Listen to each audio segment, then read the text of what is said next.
Good evening, everybody. I apologize for my lateness. We'll go ahead and start our meeting.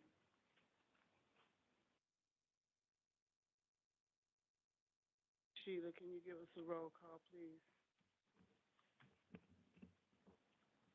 Mr. Lanson, Mr. Young, Here. Mr. Furman, Present. Miss Mamie Dyer, here. Mr. Cowan, Present. Mr. Torres, he did notify that he might be a few minutes late. Dr. Hans, she also gave notification of being a few minutes late. Miss Root, Miss Root notified me that she would not be able to attend the meeting tonight. Miss Woodruff, Present. Miss May,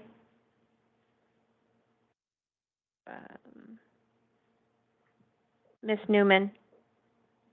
Present. I think I got everybody.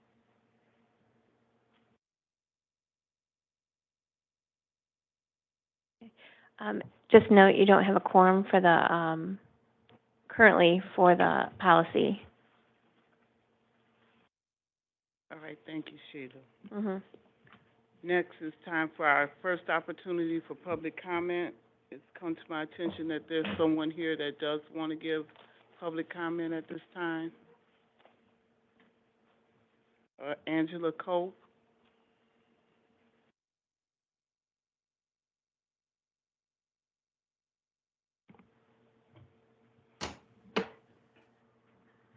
Good evening. I will be speaking on behalf of Angela Cope here. And her name is Angela Cope, and she wants to address her concerns regarding CNS Healthcare, Michigan Department of Health and Human Services, and SAMHSA, Substance Abuse and Mental Health Services Administration. I feel like these people at these agencies don't care about my well-being mentally and physically. I feel completely ignored. This has caused my depression and anxiety to escalate. I'm a patient at CNS Healthcare at the Waterford location. The caseworker manager that I have is dishonest and unsympathetic. My therapist doesn't care. The executive staff is not addressing this. I have a liaison, and his name is Edward Whitley. Sorry, Eric. I appreciate that. But he's unsympathetic. He's been helping to address my concerns with CNS and MDHHS since March. But on November 14th, he said I'm on my own now. I was promised by SAMHSA Executive Office that he would be assigned to me as my liaison. On March 16th, 2022, I received an email from SAMHSA Executive Office regarding how they reached out to CNS Healthcare, and within the letter, they stated if I had any issues with CNS Healthcare, to reach out to them. Well, I did that on November 14th, 15th, and the 23rd by email, phone, and Twitter. No response. I would like for the chairman, Mr. Jonathan Landsman, to reach out to SAMHSA Secretary, Dr. Miriam E. Delphin-Riedman. I would also like for him to reach out to Michigan Department of Health and Human Services Executive Director Elizabeth Hertel and the new Deputy Director Dwayne Hayward too regarding this unresponsiveness to my concerns as well. Sincerely, Angela Cope. Thank you, Ms. Cope, for coming and bringing your concerns to the board. You will be getting a written response within 30 days of this communication. So thank you.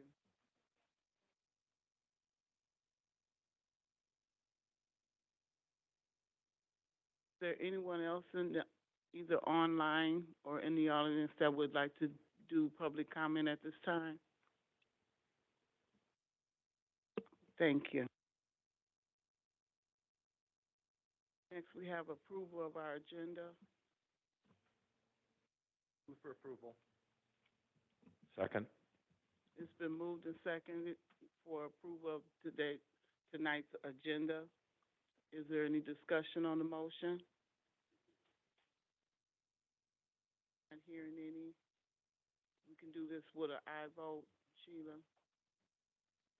all in favor? Aye. Aye. Any opposed? Motion carries.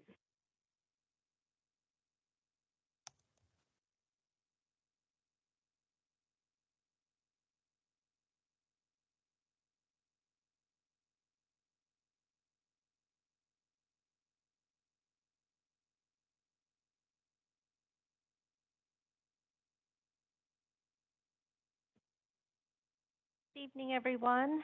Hope you're doing well today. Late last week, we received some really exciting news from a publication called the CEO publication, and Dana has been selected as one of the top 20 CEOs in the country as a dynamic CEO for 2023. What's unique about this is a lot of times we will nominate our staff for different recognitions and acknowledgments. The way this was selected, a marketing firm was hired by the publication. They did a search across the country based on articles they've read, news they've seen about the individual, and then the editors selected the top 20 in the country that they wanted to recognize. The publication has an online circulation of 350,000 people and will be printed in March. And one of the things that I said to Dana when it came in and we saw it is, I think it's really a reflection of the growth and development of our leadership team and the credibility and expertise and the recognition we are gaining across the state and the nation. So when you look at different spaces where our leadership sits, and I'm going to try not to miss somebody, but I know I will. But so with Dr. P being on the prosecutor's task for the violence reduction, our chief clinical officer, Kim Flowers, was just requested by the Nurses Michigan Psychiatric Association. Did she have an idea or a presentation for their upcoming conference? Kalana is being featured in an article in Vanguard. I know Dana was also recognized in Fortune magazine, which was very fun. Someone on our staff brought up and said, do you know this CEO? So all of these things help with our advocacy. They help when we are trying to educate people about our value in the community. But I think it also dispels some of those thoughts about where you want to go for services. So sometimes there's some of that stigma when you are with a public mental health system.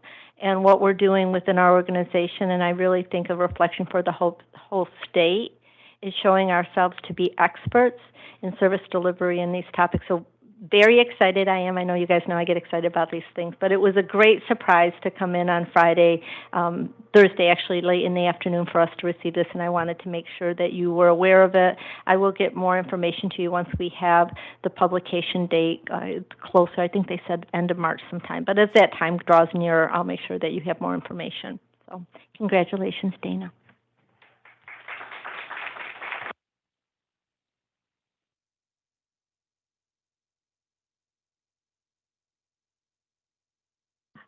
Thank you, everybody. And it's definitely a team effort. Nobody does this on their own. It's hard work, but it's amazing work when you can change the lives of people. So I know our team is working well together, and I think we're getting better and better. And we can tell by the success of defeating the bill to privatize the public system. And so that's really what it's all about. As much as we can get our name, the organization out, and talk about the work that we do, we know we need improvements, but for the most part, I think the system is serving individuals in the community well.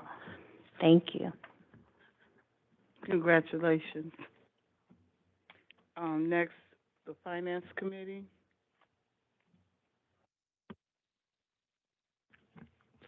Thank you. Our first order of business is a financial review by our CFO.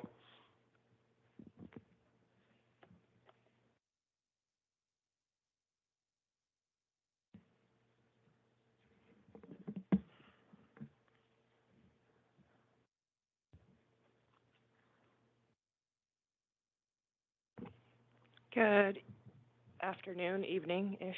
So I actually have 2 months' worth of information for you here. This appears to be October, and I was going to present September 1st. What? We sent you. Okay. so I guess I'm not going to walk you through September tonight. I intended to, I guess I'm not. Okay, so I'm just going to give you some basic information on September regardless. So September financials are kind of one of those things. Do we present them now? Do we wait till after they're reconciled, audited, whatever? So we've gone back and forth over the years. Jonathan's shaking his head. So where we've presented them some months, sometimes we don't. Either way, I can present. We can send them to you so you can review them.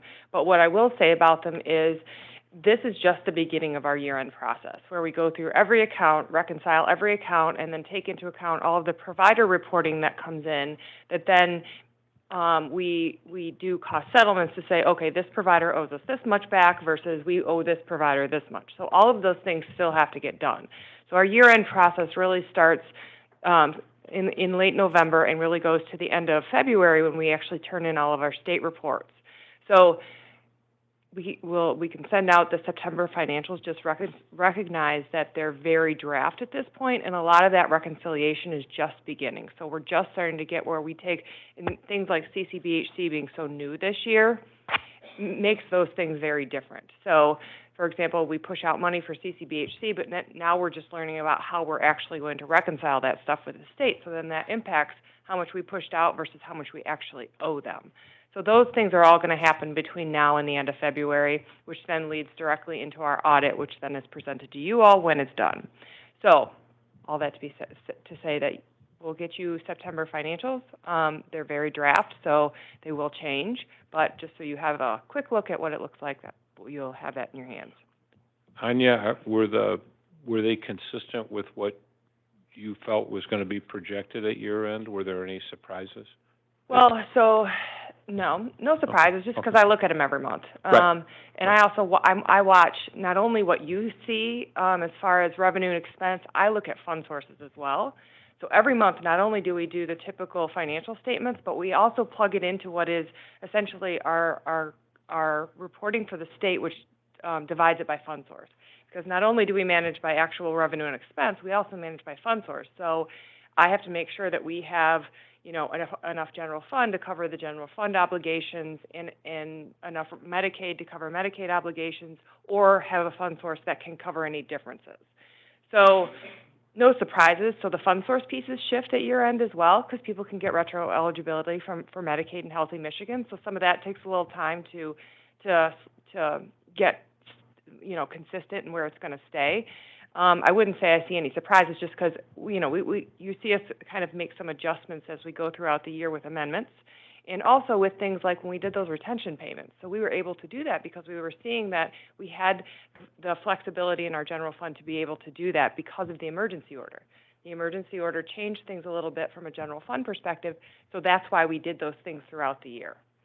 So we watch it close enough that I don't typically see surprises. And if I'm surprised, then we've got a problem. So I'm not normally surprised, and that's kind of my general goal, is to make Dana not surprised. So that's kind of why we watch it as close as we do. So. And we just want to make sure we're not surprised. Yes, so, you won't be surprised. That's excellent explanation. Thank you. Yep. All right. So that being said, what we have here in front of you, I'm sorry. I'll wait for the October, then I had a question about the emergency order. Okay. Yep. Okay. So what we have here is October. So you can see October and November revenue is showing up here. You can see it's relatively higher than last year at this time, but it is fairly consistent with what we were seeing in September of last year. So if you look at where that blue line is for September, that's really kind of where we would expect it to be for October, and it's right about there. That will continue like that until at minimum the emergency order ends. If anything, we'll see it uptick just slightly. I don't think it's going to go up much, but we'll see it go up just a little. So you can move on to eligibility. So eligibility is essentially the same thing because we're paid on the number of eligibles. You can see eligibility is consistent with where we were at in September. You can see the difference, though, from last fiscal year. So if you look at October and then November of last fiscal year, you can see eligibility was still having some funky things go on, but it's really been pretty consistent between March and even November now. So, again, I do expect that to remain consistent through the end of the emergency order, and then we will start to see that change.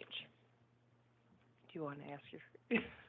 Sure, this is probably a good time because, when that emergency order ends, starting after that, not when they announce it ends, when it actually is effective.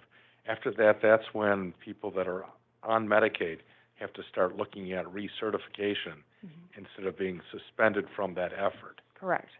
And that's going to impact us on both the level of, well, basically the revenue because of the people that are covered under Oakland, right? So it affects us not only on revenue, but it also impacts us on the amount of general fund we're spending, because during the emergency order, there's no spend downs. So that's why I mentioned this excess GF we had last fiscal year was really due to the fact that we spend a bulk of our general fund on spend downs. So because we didn't have to spend that, we had it in excess in fiscal year 22. That's why we pushed out that last payment. So we were able to do that because of that, and that's again why we monitor those fund sources so closely. I don't know if that okay. And the emergency order ends when? So it's not going to be January at this point because they would have already had to notify us. I think they have to give us 60 days. So it's less than 60 days now. So we're at least hitting February at this point. I don't know. I guess I really did expect it to be January. So, Dana. I think the last information I had was they were looking at March, April. So they've been pushing it out. I think they're trying to figure out how to manage that process, Yeah. the state. Yeah, it's going to be an interesting dynamic for that to end. I mean, it's new for all of us. None of us have ever had to deal with this before, so it could have a pretty material impact on a lot of different people if it's not handled in a coordinated effort. So certainly we will be watching that and making sure that if and when that does end, that we're really working with providers to make sure people are re-enrolled in Medicaid or Healthy Michigan as needed. Okay, so here we're looking at assets. So this one is looking at October of last fiscal year versus October of this fiscal year. I'm sorry, September of fiscal year 22 versus October. So you can see cash and investments are down a little bit. Receivables are up. Other assets are fairly close to equal, and as well as capital assets down just slightly due to depreciation. Go to liabilities, however, are also down a bit. So that's partly why the cash and cash assets are down. Due to state is down slightly. That's typically things like the state facility bill and our accruals for just local match obligations. Employee payables tends to be up a bit at year end, just regarding PTO accruals and things like that. So it's slightly lower here as of October. And then long-term debt is down just with any long-term payments made on debt. So what that means is our net position, our total assets are down just slightly from last month. Total liabilities are also down, so that actually means our net position is just slightly up. If not, I would consider that equal. So revenue comparison, so this one is going to compare year over year. So this one is comparing fiscal year 21 October to calendar 21 October to calendar 22 October. So you can see our Medicaid revenue is up pretty significantly. Part of that has to do with that eligibility we talked about. The eligibility has gone up significantly, and that increases our revenue. So state general fund is roughly the same. County funds is roughly the same, and then all other is slightly off right there. That's an accrual issue right there. That's why it's negative. So administration is roughly the same as last fiscal year. Provider network expenses are up significantly, but again, as I've mentioned in prior months, we expect that with the increases we did in fiscal year 22 that do continue in fiscal year 23. You're going to see that again in January and February as we start to roll out that additional $1 an hour we did for direct care staff. So you'll start to see those increase again. But that's where we want our money to go, is to services. So grants, that's a timing issue. So you see how grants last fiscal year, this time, was about $400,000. You can see there's a timing issue going on there where it says negative. That's really just that we haven't collected it yet. So grants, the timing tends to be not a month-to-month thing. It's usually quarter by quarter, and we'll catch up later in the year. So then all other revenue or expenses is roughly flat. Okay, so total revenue, again, this one is year over year, is up. Total expenses are also up, so that means our net income is down overall. Not concerning at this point in the year. These are the top 15 providers and roughly what they were paid. And with that, I will take any questions. So I'll just ask, it's probably for you, Andina. So with the Medicaid changeover, let's say it's April 1st, has there been any discussion at all about how everyone's going to be notified? So us getting notified, providers getting notified, but more importantly, the people who are supposed to re-go through the process, first, how are they being communicated? Have they talked about it? And then what's the process? Because that just seems like it's going to be challenging.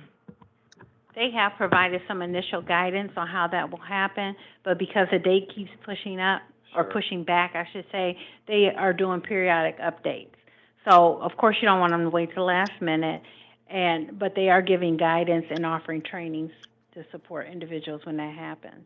Often the information does not get to the level of people we serve, so we will have our own communication plan in place and ready to go out to individuals to make sure that they maintain their eligibility or they are, have access to another benefit plan that'll cover their services. Okay. So is this just for people who were added when it was expanded? So this is anybody who's on Medicaid, ever? Well, and it's not that they all drop off at once. That's not it. It will be a rolling, much like how their determinations are done, whether they're done in September, October every year. It will be a rolling process, not just as of April, everybody's off. Okay. The recertification process existed prior to the pandemic, so annually, people would have to recertify anyway. So now this process is coming back in place, but you do have people who are new to Medicaid, and that's probably the biggest concern, is that they will no longer be eligible and not know the process. Right.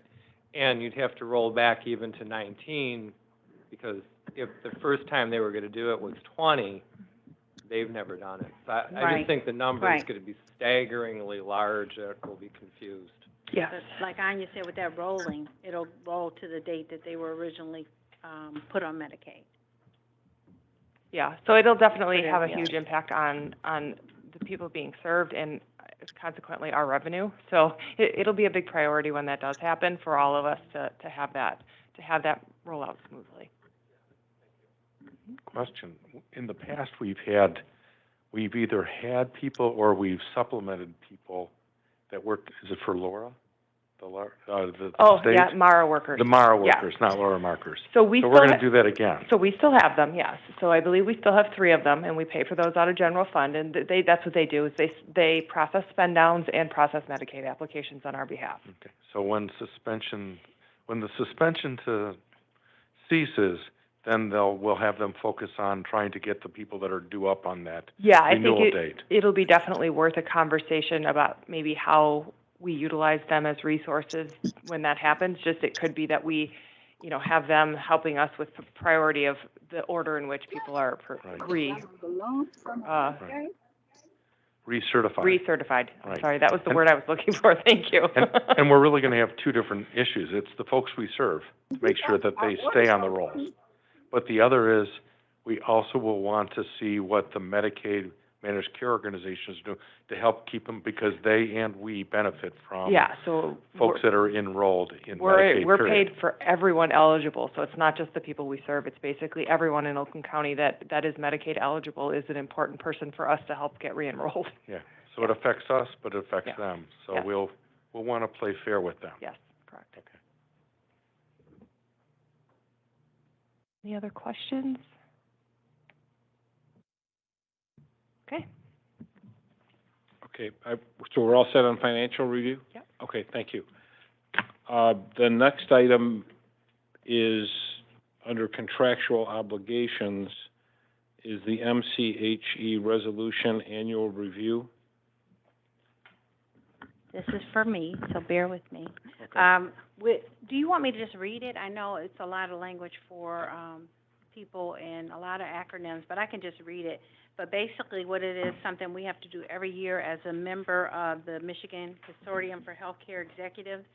This entity was established as a result of the coordinating agencies, which were the substance use managed care part of the system, that merged or went under the PIHP and CMHSP system. So, this is a group of the 10 regions that meet monthly and to address any of the issues that are coming up and coming out of the state. Also, with the opiate settlement money, one of our members is actually on that commission and making sure that we implement the rules and changes. And so that's just one example of the number of things that we work on together. Okay. And do you recommend that we maintain our membership in the Yes, I do. organization? I Okay, do. thank you. Is there any questions? Yes. Is this an action item? This we is have to an vote? annual, Yes. resolution, so it is an action item. So, with respect to the Finance Committee, and we have a quorum, we would need a motion to recommend to the board that they adopt a resolution, continuing our membership in the organization, MCHE. I'll make that motion. So moved? Second? Supported. Is there any discussion? I would just ask, could someone put together a short resolution just to the effect of High level. adopting? Yeah, Okay. good. Okay, I will thank do. you for the board meeting. There being no discussion, all those in favor say aye. Aye. Aye. Or do you need a roll call? Oh, you need a roll call? Okay, thank you. Go ahead.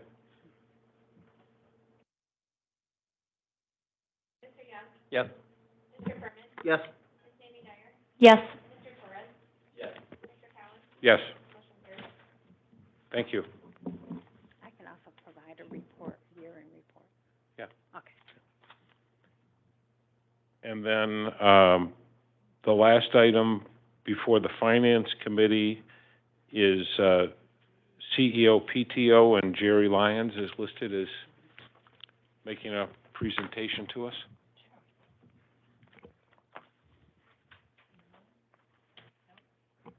There you go. Thank you. Good evening. Jerry Lyons, HR Specialist.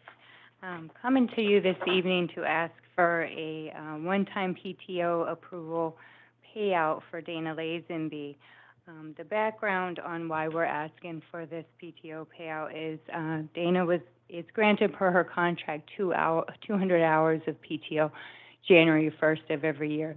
The first year, it was prorated when she came in, and then on years 21 and 22, it was around June of this year, it was brought up to our attention that it was not, the system, our human resources information system, was not giving her that correct amount on January 1st. It was reading her hire date, because we have a breakdown of, say, 1 to 2 years, in increments.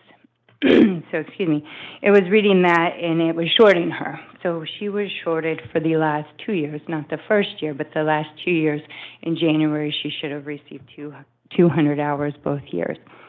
Anyway, with that said, she was shorted 120 hours and 104 hours. So we're asking for a one-time PTO payout to, one, take it off of the books, and also it will eventually create quite a problem to carry on the books in a rollover. I also included in the executive summary the maximum rollover for employees is 1.5 times what they receive in the year. So Dana would be allowed to roll over 300 hours. But then on top of that, she gets 200 hours. So then we're looking at this next coming year, her having 12.5 weeks of vacation. Okay. So what is it exactly you need us to recommend to the board for the Yeah, meeting? and because Dana reports to the board, we're just asking for, and it is out of policy. It was an administrative mistake, an HRS system mistake, so we were asking for an approval for that PTO payout within this year to take it off of the books. Okay, so my question for you is this request that is being made, is it consistent with how we have handled other similar situations for other employees in the network? Most definitely, we would have, Okay. we wouldn't have had to come to the board for such And a, it's consistent resolution. with the director's contract? correct. Okay. I would like to add one factual distinction. On a yearly basis, employees who have excessive PTO are offered payout at 50%. Yeah. In this circumstance, Ms. Lazenby was not given the opportunity to take the time during those years. For that purpose, she could have taken that time during those years at 100%, which is the reason that we're requesting that the payout be at 100%. Okay. But that's consistent with how we would handle this for any employee? We have never had this opportunity arise with any other employee. Okay. Because, as Ms. Lyons said, our system is structured such that every employee as a new hire gets the same amount of PTO at the beginning of every year. In the explanation you gave of how this happened, does that need a correction, and have we found any other situations? Right, so, we did contact our providers, ADP, our HRIS system, we did contact them. We created a whole new policy that is assigned to Dana that pushes out for her the 200 hours in January, Okay. and she's All been assigned to Well, that. we haven't uncovered any other situations where this... No, Okay. for most, all of our other employees, it's precise to your hire date, your length of service, as you move through the different increments Okay. of how much you receive. Is there any other questions from any members? Yes. So we've now got it fixed on ADP, so it won't happen again? That's correct. Because 120 is like 3 weeks of vacation for 1 year, and you said 104 hours for so that's 2.5 weeks the other? Right. Okay. Any other questions? So I believe what we've been requested is to recommend to the board that this payout occur, and so we need a motion for a recommendation to that effect, given the explanation of the Human Resources Department. I'll make that motion. Motion by Mr. Young, Support. support by Mr. Furman. Is there any discussion? Roll call vote, please.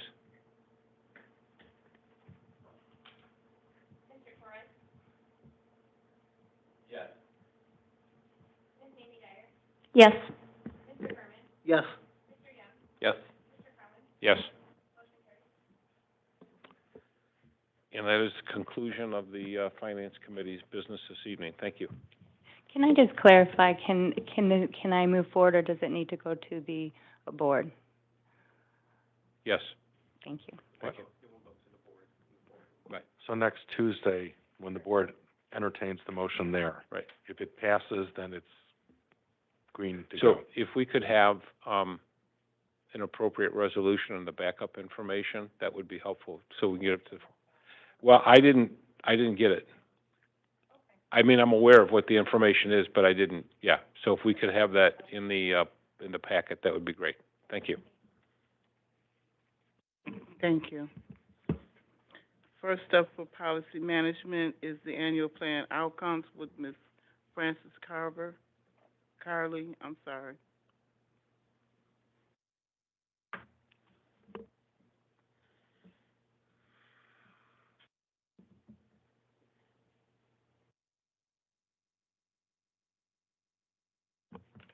Hi, good evening. I'm Frances Carley, the Deputy Director of Strategic Initiatives for OCHN, and I'd like to thank the board for the opportunity to present on the FY22 annual goals and objectives this year. I'd also like to thank my colleagues for all of their participation and help putting together the information in these slides.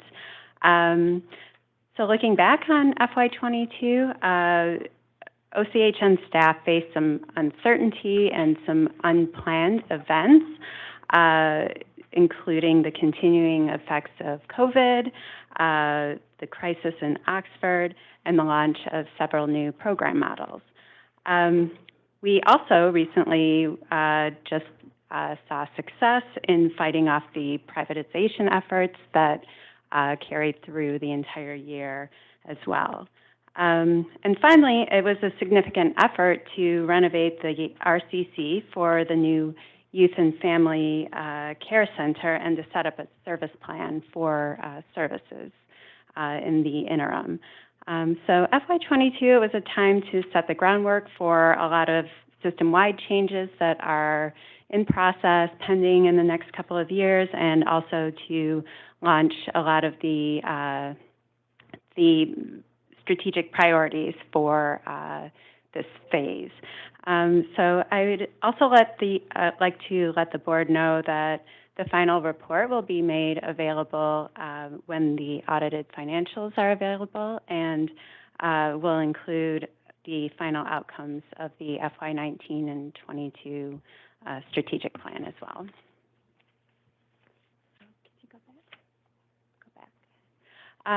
So an overview of the people who were served in FY22, the unduplicated count is 26,880, which you might notice is higher than in previous years.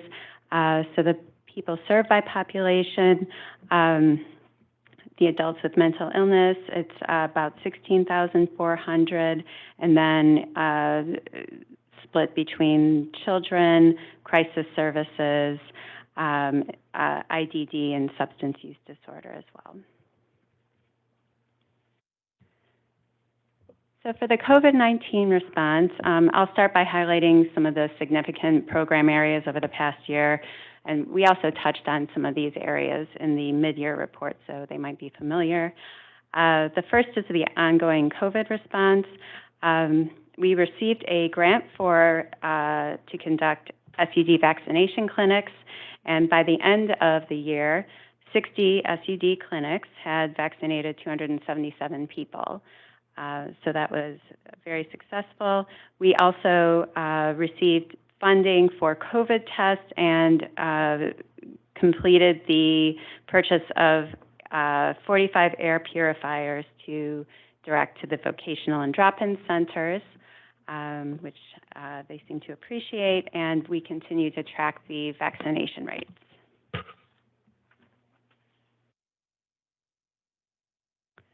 And then for the Oxford crisis response, for several months in the following the initial crisis, OCHN coordinated and deployed volunteers working very closely with several community partners and also the state and the local Oakland County officials, and provided mental health resources. Later in the year, we received some funding from the Board of Commissioners to set up financial support for co-pays for the families. And by the end of FY22, we had received 231 requests and submitted and paid out $97,000 for providing long-term support for people who have private insurance. Another significant program area that launched at the end of August 2021 was the School Mental Health Navigators. We ended up receiving additional funding through the Board of Commissioners earlier this year, which helped to provide greater support than we initially anticipated for the program. By the end of the fiscal year, we had hired 4 out of the 5 staff. So in order to launch the program and begin outreach to schools for the 2022-23 school year. So then briefly, this annual report is within the previous strategic plan, which ran from FY19 to 22 and included the 6 key areas that you see here: administration and operations, advocacy and empowerment, budget and finance, healthcare and wellness, service and supports, and then technology and innovation. So within these focus areas, we had 32 annual goals and 159 more detailed measurable objectives for the specific annual plan. So just briefly, the next couple of slides capture the strategic priorities with the high-level annual goals, and just list out the main, the number of objectives that were captured in each area. And so for administration and operations, it included items like accreditation, value-based contracting, and highlighted 61 objectives. The advocacy and empowerment area focused on our work in the community and included 20 objectives. Budget and finance included ways to remain competitive in the market and provide competitive wages, and also stabilize the provider network. And this one included 4 objectives. The next area is the healthcare and wellness area, which is all about clinical care, integrated health care, and emergency care coordination, that type of support. And this included 11 objectives. The services, the supports and services area is really where OCHN's main direct services come into play, such as the justice initiatives, veterans, family services, and so this included 43 objectives. It was much higher than the others. And the technology and innovation area included goals for data transparency and health information exchange with 20 objectives. So the next section breaks down some of the key program areas within each department, focusing on the objectives that, yes. I'm sorry, Francis, did you want to take questions as you went along, or did you want to wait till the end? I'm happy to take questions now. After each of the department areas, I do have a pause built in for questions. If there are any questions now, we can address them. Are there any questions? Ms. Bajaya? Yeah. I think the information is on your slide, but could you go over a little bit the program for School Navigator for Mental Health? Yeah. In terms of numbers, how many contacts have been made and how many children have been helped? Well, in terms of the number of connections, so far the number of schools contacted by the mental health navigators was 184. OCHN had scheduled presentations for schools, for 28 schools, and the mental health navigators had connected 27 families to behavioral health supports. I have a follow-up also on this information as to if we could get localities or areas that are in high need of these services, so that we can kind of take a deeper dive into that sometime in the future. The specific behavioral health supports that were provided to the 27 families? Yes, I mean the areas within the county where there is a higher need for this service. Oh, the areas of Oakland County that need... Yeah, our school system. Mm-hmm. Yes, thank you. Are there any other questions? Oh, I did have one question when she said 60 clinic for the vaccinations. Was that different locations or was that 60 dates? Both. It was, I believe they were spaced out. They were scheduled on a weekly, bi-weekly basis, but it depended really on when the sites were available and when they could go. Genoa was the provider who was providing the vaccinations. Gotcha. Thank you. Are there any other questions? I just had one about the Oxford crisis. Out of the $500,000 that was committed, we were able to use, what was it, 97? Will that money roll over to the next year? Actually, I just spoke with the health department over at, Oakland County Exec's office, and they're gonna extend it to make sure that we can continue to access the money for those families. All right, thank you. Any other questions? Thank you. Yes, thanks. Okay, so within these department overviews, I'm focusing more on the objectives that are more relevant to the people served and the public in general. So not really covering some of the objectives that are more internal to OCHN, since we're veering away from that type of approach in FY23 anyway. All right, so budget, finance, and facilities.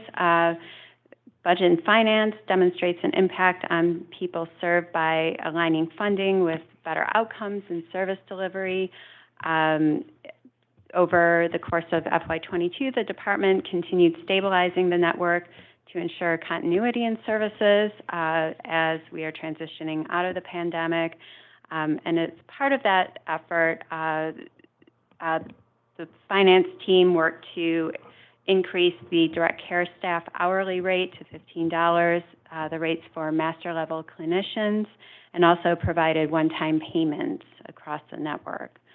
This year, the team was integral in launching the CCBHC model and developing a process for reconciling the payments and reporting provider expenses.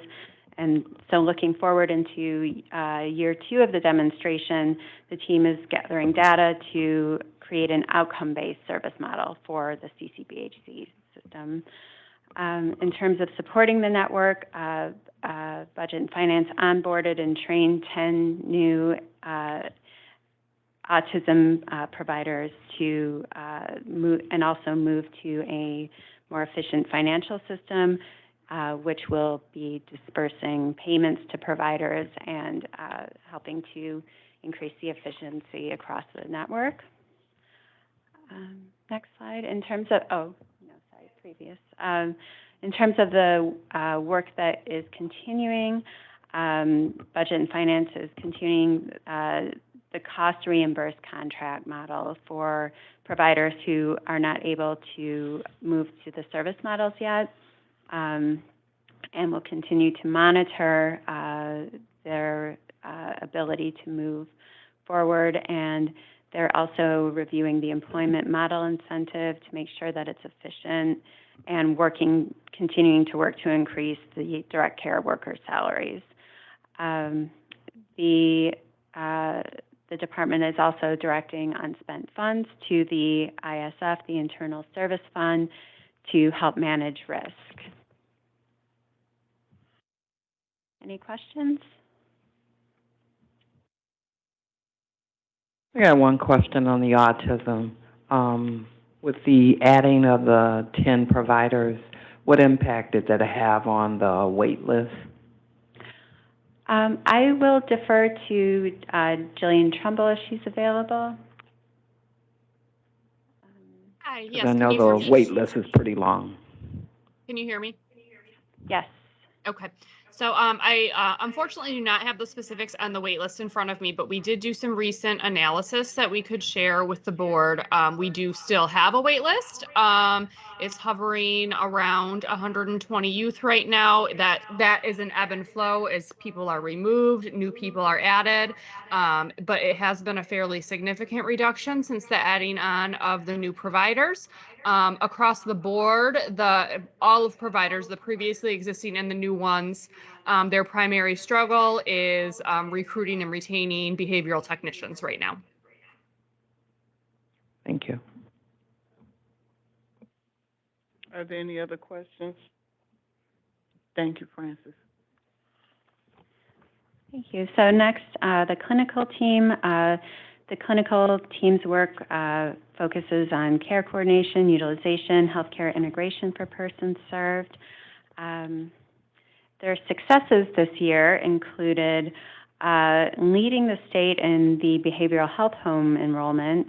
So there are currently 975 active enrollees across 7 provider partners, and this is up from 797 just this past April. So the behavioral health homes provide more extensive mental health needs and social supports for people with more intensive needs. And then they launched the CCBHC in October 2021, and supporting Easter seals and CNS in the CCBHC model. Currently, the program is serving 11,912 individuals. And so this program provides mental health coverage regardless of insurance and includes mild to moderate cases as well. The clinical team continued their care coordination work with the health plans, providing complex case management to 60 people and shared care plans in FY22, and coordinated the diabetes screenings also for this group. So continuing on to some of the, just the previous one, to some of the accomplishments of the team. They also launched the maternal infant health program and set up 341 individuals were referred to the clinical pathway for suicide care, and provided support through Hope 365, peer recovery support services. In FY22, Hope 365 served 111 distinct individuals, and included successes such as helping people get jobs, helping them obtain housing, or even temporary assistance through shelters.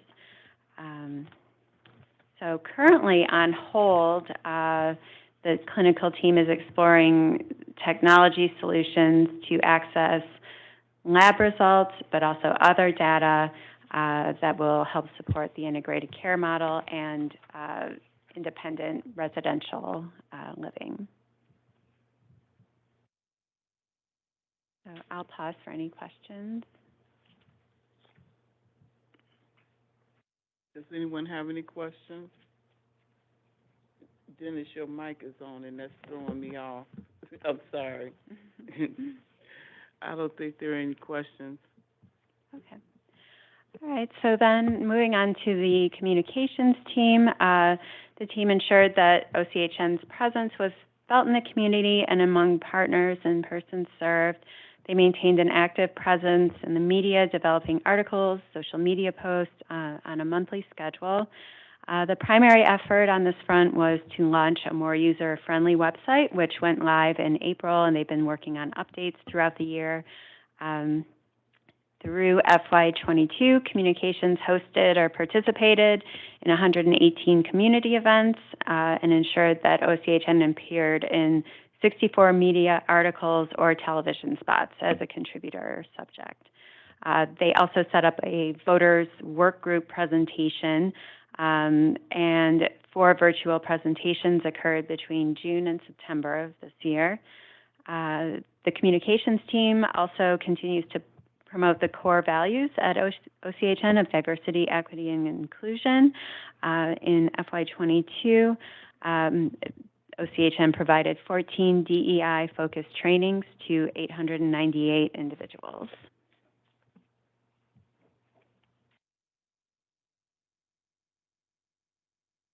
Any questions? Not seeing any. Thank you, Francis. Okay. So moving on to human resources, the team plays an instrumental role in the success of OCHN's goals to ensure awareness of services, to promote community inclusion, and to support the retention of behavioral health care staff. So the Human Resources team also continued to work on DEI priorities to develop and maintain an inclusive and diverse work environment across the network, and promoted the job posting website has been revised to reflect the DEI statement, which is about committing to building a diverse team and fostering an inclusive and equitable culture, and embracing everyone's differences. And then the team also completed the compensation study in October 2021 and implemented a revised compensation structure to recruit and retain staff.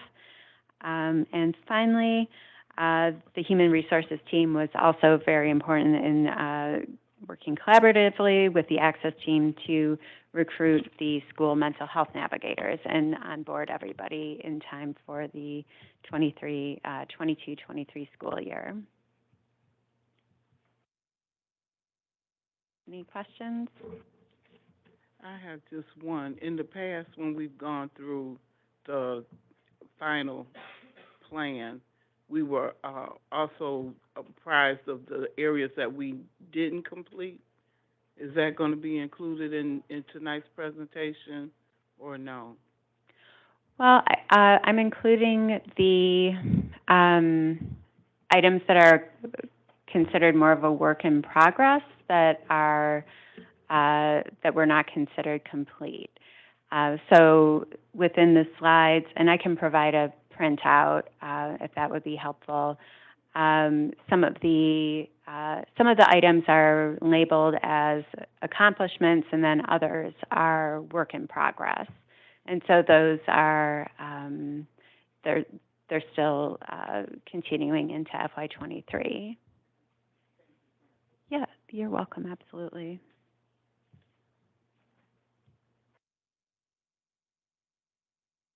Okay, so for the information technology goals and objectives, the department continued to positively impact persons served by ensuring data and systems were in place that allowed data-driven decisions to be made and systems to be accessible to collect the required data.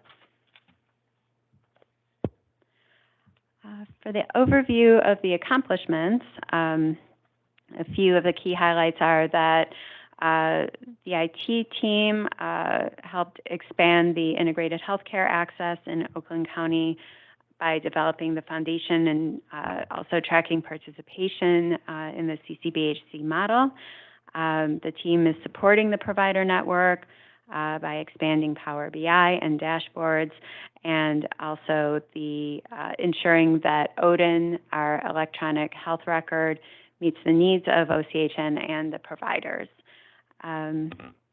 Additionally, IT expanded the use of Power BI for other program models as well throughout OCHN, providing data sets that the teams can use to create dashboards to monitor progress and monitor any gaps or other areas for improvement.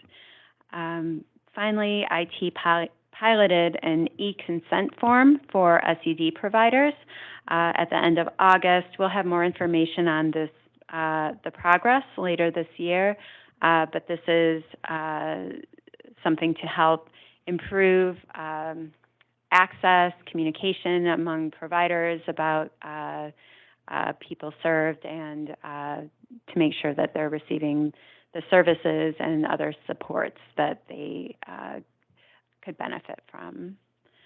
So some of the work in progress on the next slide include strategies to address the HIPAA items that were identified in the audit, and then also continuing to work on the EHR, electronic health record, by completing the provider management credentialing module, developing a two-factor authorization process for some certain external users, and then allowing for electronic submission of certain encounters to improve efficiency.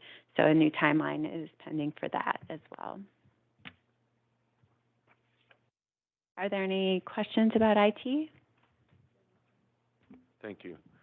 So on the note there, it says that, that encounters, the 837 encounters, are actually put on hold. So are we working on them, or is it on hold? It was on hold in FY22, and a new timeline is pending for FY23. So it's not set aside.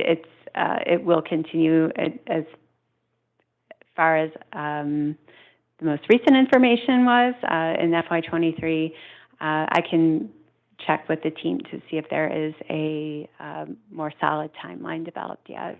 And is that for 837s? You said encounters, so I assume those are going up to the state where we're submitting the encounters, or is that receiving claims in, 837 claims in from our providers? I'm not sure if anyone from IT can answer that question, but I can get back. He's coming. Our data guy is coming. Okay. Thank you.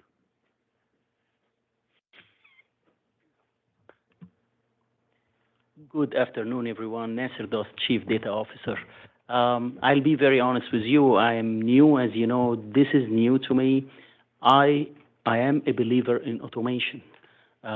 Whenever there is a chance for 837 or whatever system talks to another system, is much better than keying in information. It's more efficient, and from a data quality standpoint, it's very important. So I will take that into consideration and return back to you next meeting. Okay, thank you. Thank you. Can I add another question then Please to it do. if you're doing?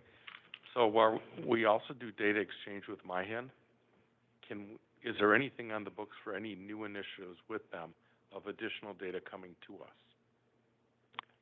I will return back to you, sir, on that. Okay, thank you. You're welcome.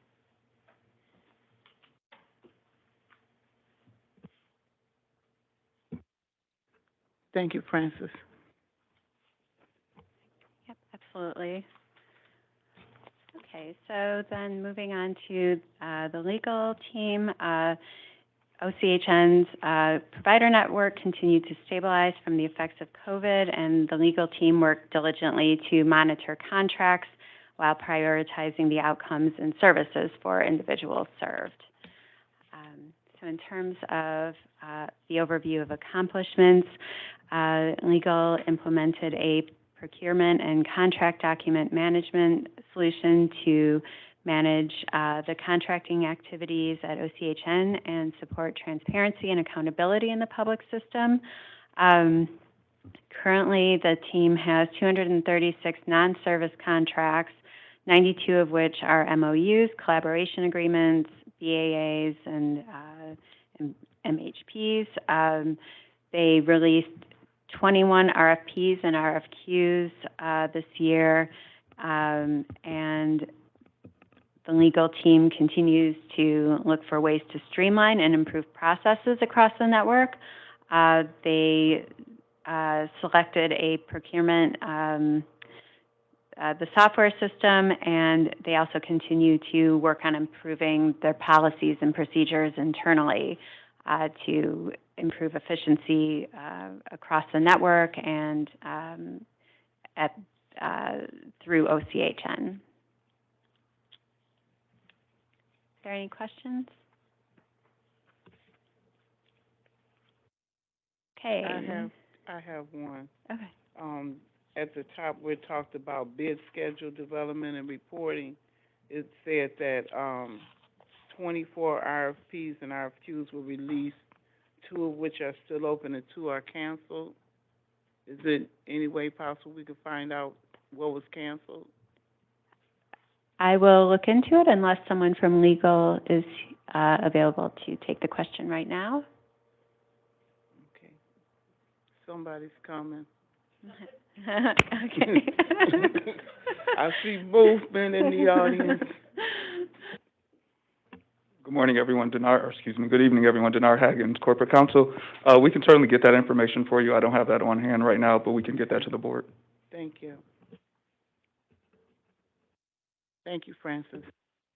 You are welcome. Okay, so moving on to the Office of Recipient Rights and Customer Services. ORR advocates for people who receive mental health services and for applicants by offering recipient rights protections. And Customer Services focuses on helping people get the support and services they need. So first, in terms of accomplishments, one of the key accomplishments of ORR this year includes participating in the triannual assessment of the program. OCHN ORR received a substantial compliance score of 93%. And then also next, the currently 1 out of the 3 providers met targets for increasing the number of peer supports for part of the year, and 1 out of 3 met the specialized residential services goal for all 4 quarters. And then finally, the team worked on developing recommendations for transportation improvements because it's such a high priority for people served. And so these items are actually in process for FY23, including making transportation a service line within OCHN and exploring options to expand services that are not covered by Medicaid.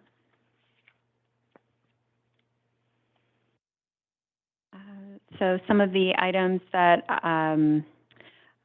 under customer services, the team has been working on processes to improve the workflow, the call workflow, and as part of that, they completed modifications. This should actually say that it's complete, not work in progress for customer services. Sorry for that error. They completed the modifications to the Power BI charts that are used for monitoring by the customer services manager, including looking at the data on the number of days that it takes to resolve calls and data chart on call usage by staff. Additionally, the customer services manager conducted an audit of the services to measure grievance compliance from January to March, and the standard was to meet 95%, and the team was successful in meeting 99% accuracy.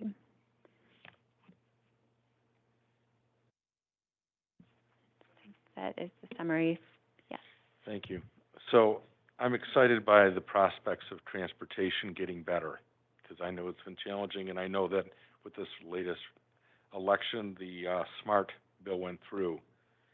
So we're looking at a service line. Can you find out what that is going to mean by going to a service, by having transportation as a service line within OCHN, how that's going to change either operationally or from a person served perspective to make it better for the folks we serve? Okay. I know it's a tall order. It's a simple question and a whole lot going on with that, I know. Yeah, preliminarily, it will make it by making it a service line, it'll actually be a part of the individual plan of service. So it'll be a part of a service and pulled out away from all the other services. So it's something that they can plan for, monitor, and make sure that happens better.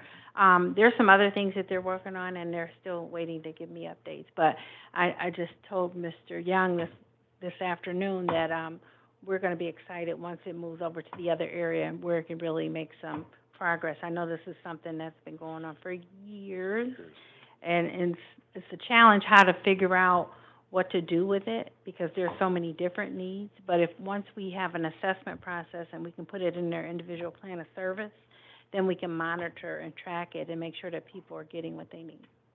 Awesome, because I know it's tough to get transportation sometimes. I know of a board member who felt challenged when the cow, if it was last week, they weren't going to make it. So, and he's just one example. Right. Okay, thank you. I did have a question under social determinants of health. Are we looking at anything other than transportation under there, like food deserts, along with the health care, those types of things under social determinants? Well, yes. through different programs and, yes, through other programs and not necessarily directly under ORR, but other departments. Okay. Yes. Thank you.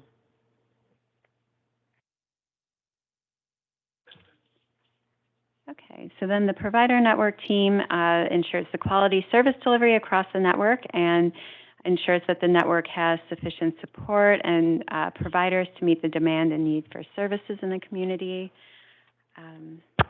In terms of accomplishments, one of PNT's top priorities was to release an RFP to increase the number of providers for autism services.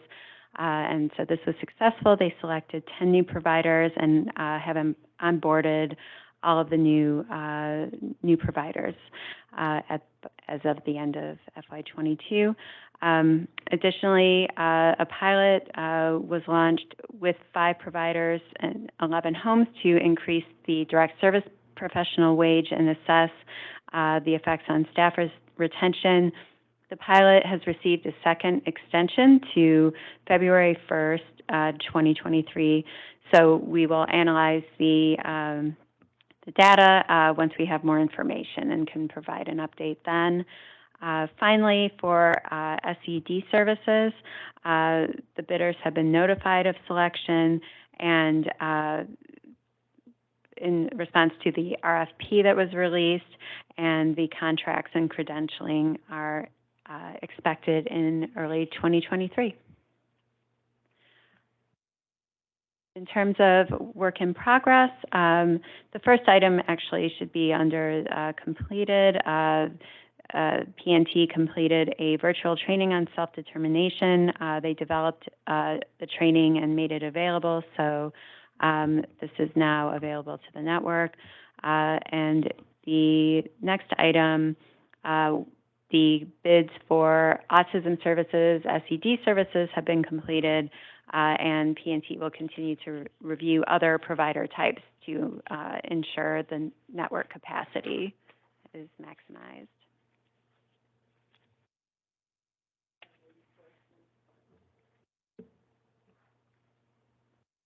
Just had one about the self-determination. Would that training be available to board members as well? I can look into that. Tricia's nodding yes. Okay. Thank you. Thank you. Okay, so next area, we have the SUD team. They continue to find innovative paths to increase the use of recovery support services and to assist individuals with their follow-through to the next level of care. So similar to the clinical team, the SUD team launched the SUD Health Home on April 1st with 3 providers. And by the end of the year, 20 people had enrolled in the program. They continue recruitment on that front. Next, under the services and supports area, the team is working on prevention and service awareness, and to that effect has increased the number of treatment providers from 8 to 11, and also expanded the prevention coalitions. In terms of direct services, they launched the deployment of the Therapeutics Controlled Substance Management System device.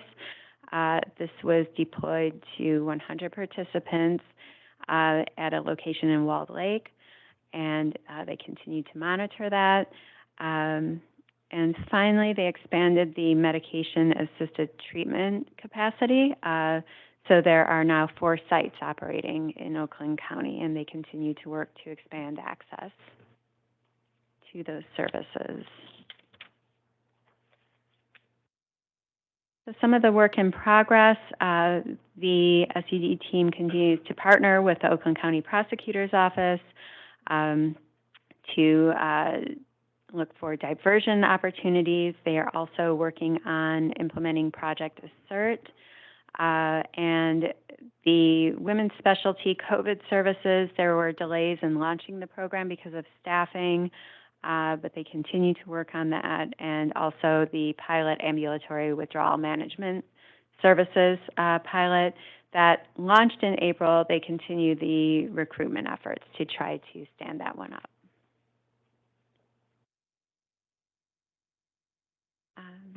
I can pause if there are any questions about the SED programs before moving on. On the ambulatory withdrawal management services, you said that the recruitment efforts, is that for participants or for staff? For participants, that Okay. one, I was referring to participants. Okay, thank you. You're welcome.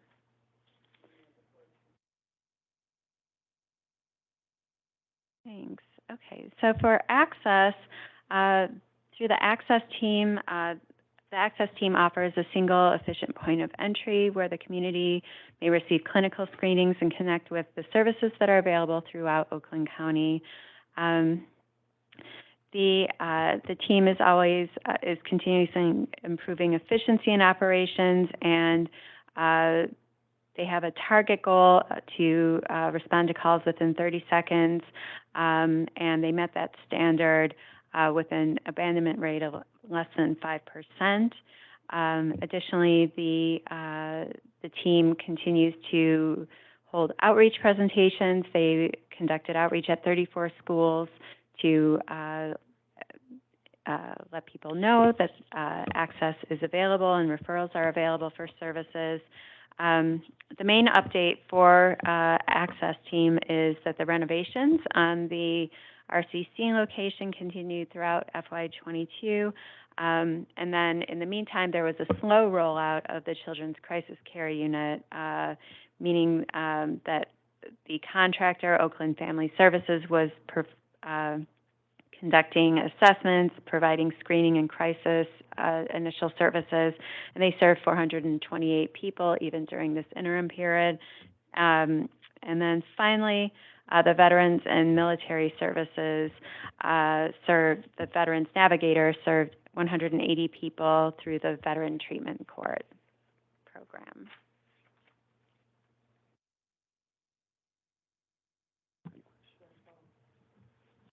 With the presentations at the schools, were those done at high schools or what schools, and were those in person? I can find out some additional details, unless anyone from Access. Francis, I'm here if you need.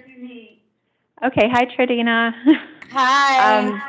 Hi. Do you have some information on hand about the presentations that you conducted at the 34 schools, if they were middle schools, high schools, and if they were all in person?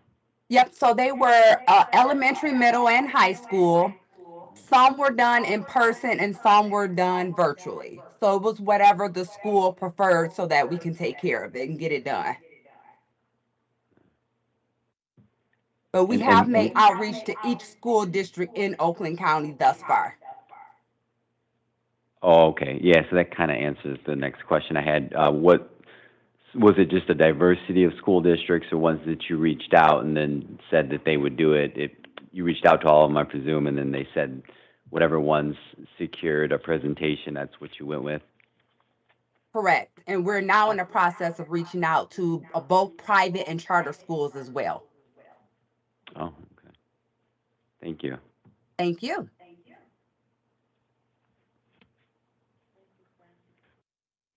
Okay, so moving on to the justice initiatives.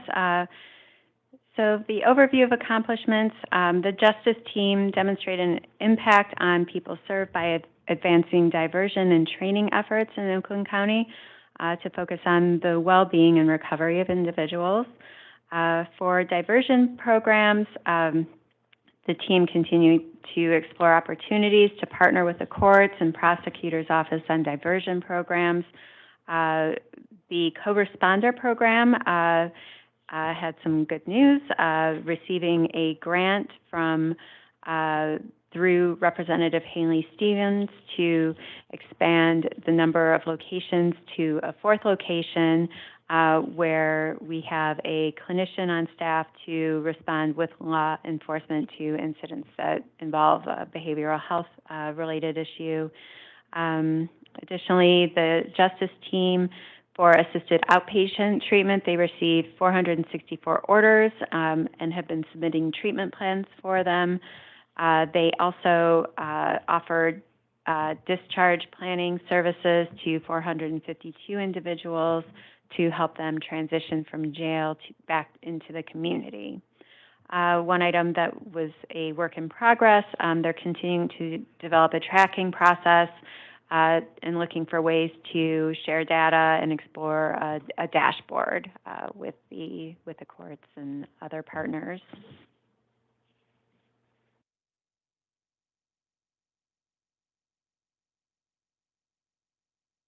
No.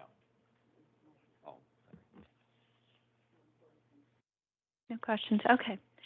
All right, so then we're almost through here. The training team directly impacts the individuals that OCHN serves by ensuring a qualified and trained workforce at all levels that is equipped to provide equitable, person-centered treatment and care. So for accomplishments this year, the training team was very focused on cultivating a workplace culture that allows employees to do their best work and build on their individual strengths in a supportive environment that fosters a sense of equity, inclusion, belonging, and pride. 40% of staff completed the Courageous Conversations program, and after 12 months in March, and the second session will begin in 2023. The DEI committee continues to meet quarterly and move forward on the DEI annual plan. In terms of overall trainings, the team provided 235 trainings to almost 8,000 staff, providers, people served, and community members throughout the year. They also provided 3 assist and 3 safe talk suicide prevention trainings for 107 individuals, and also continued to implement the crisis intervention team training for law enforcement. To date, 965 law enforcement officers have been trained through this program.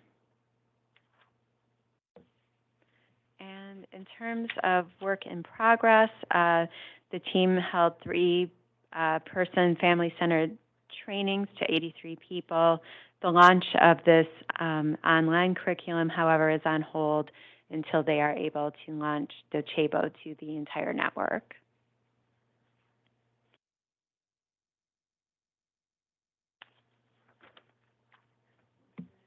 No questions? Okay. And then last but not least, we have quality. The quality team ensures that services provided are consistent with Medicaid and accrediting body entities, the quality of care standards, establishing standards to ensure that only competent, qualified staff are providing services to individuals.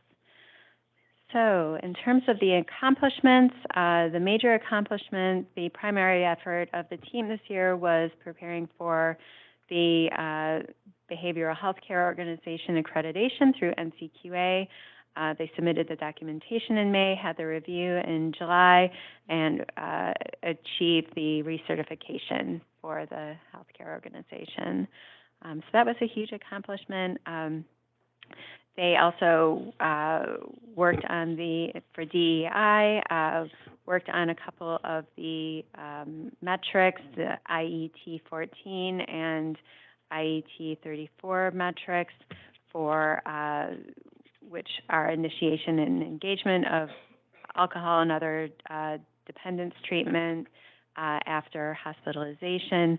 So working on decreasing the disparity for the African American and white populations, and there was a statistically significant decrease from 2020 to 2021, so that is moving in the right direction. They also coordinated, ensured that the network providers are working to ensure that they are in compliance for the HCBS rules by March 2023, and implemented the credentialing process with the new vendor, Mesersend, for SED, OCHN, and autism practitioners.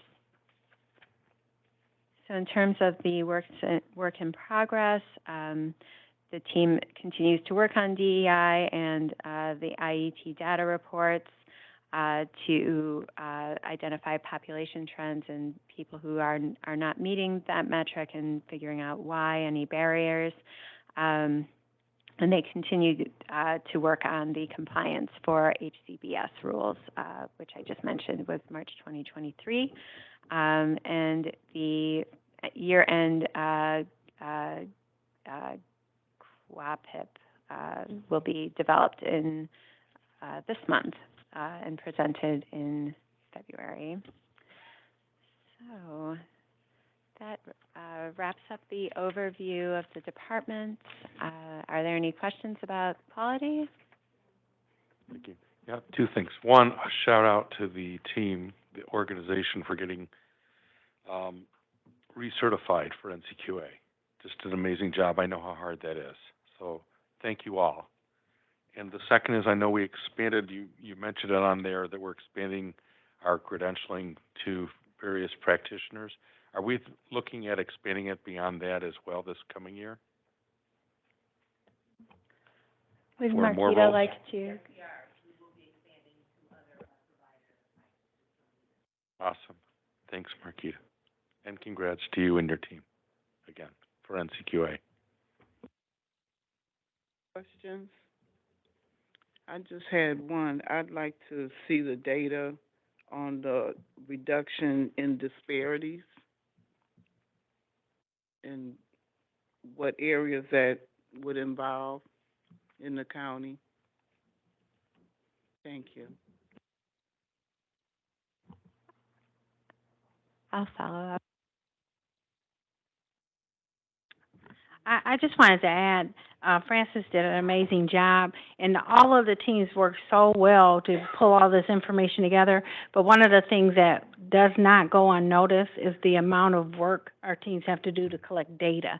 And so our goal really for this year is to find better ways to collect our data so we can be data-driven. So you begin to see trends month to month and things of that nature. I think that's the piece that we really need to work on, so we can actually show you how we're moving the needle. Because you see a lot of narrative, but you really want to see where we're going up and down and making sure that we're going in the right direction. So again, it's going to make us work smarter and not harder, but the team is doing an amazing job just to get all of this. So now we wanted to make sure that we're all in alignment with our strategic plan, so we could specifically point to those plans, those goals, and those objectives, and show you the progress we've made, or areas where we need to make progress, or where we're the example for the state. You do know that data doesn't lie. Yes, Great. but you have to have good entry and good data, or it changes the whole picture.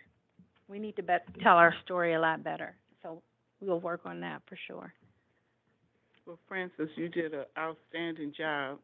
I just want to make one suggestion. Since you're reporting for the whole agency, can somebody from each department come with you when you're doing their section, so you don't have to get hit with questions that you don't have answers for? Yeah, that's a good idea. Thank I you. appreciate it, yeah. Thank you. Thanks, everyone.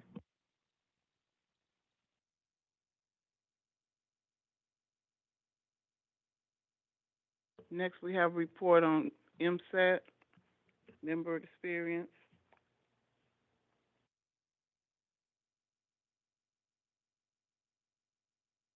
Lindsay McCracken and Wendy Schuler.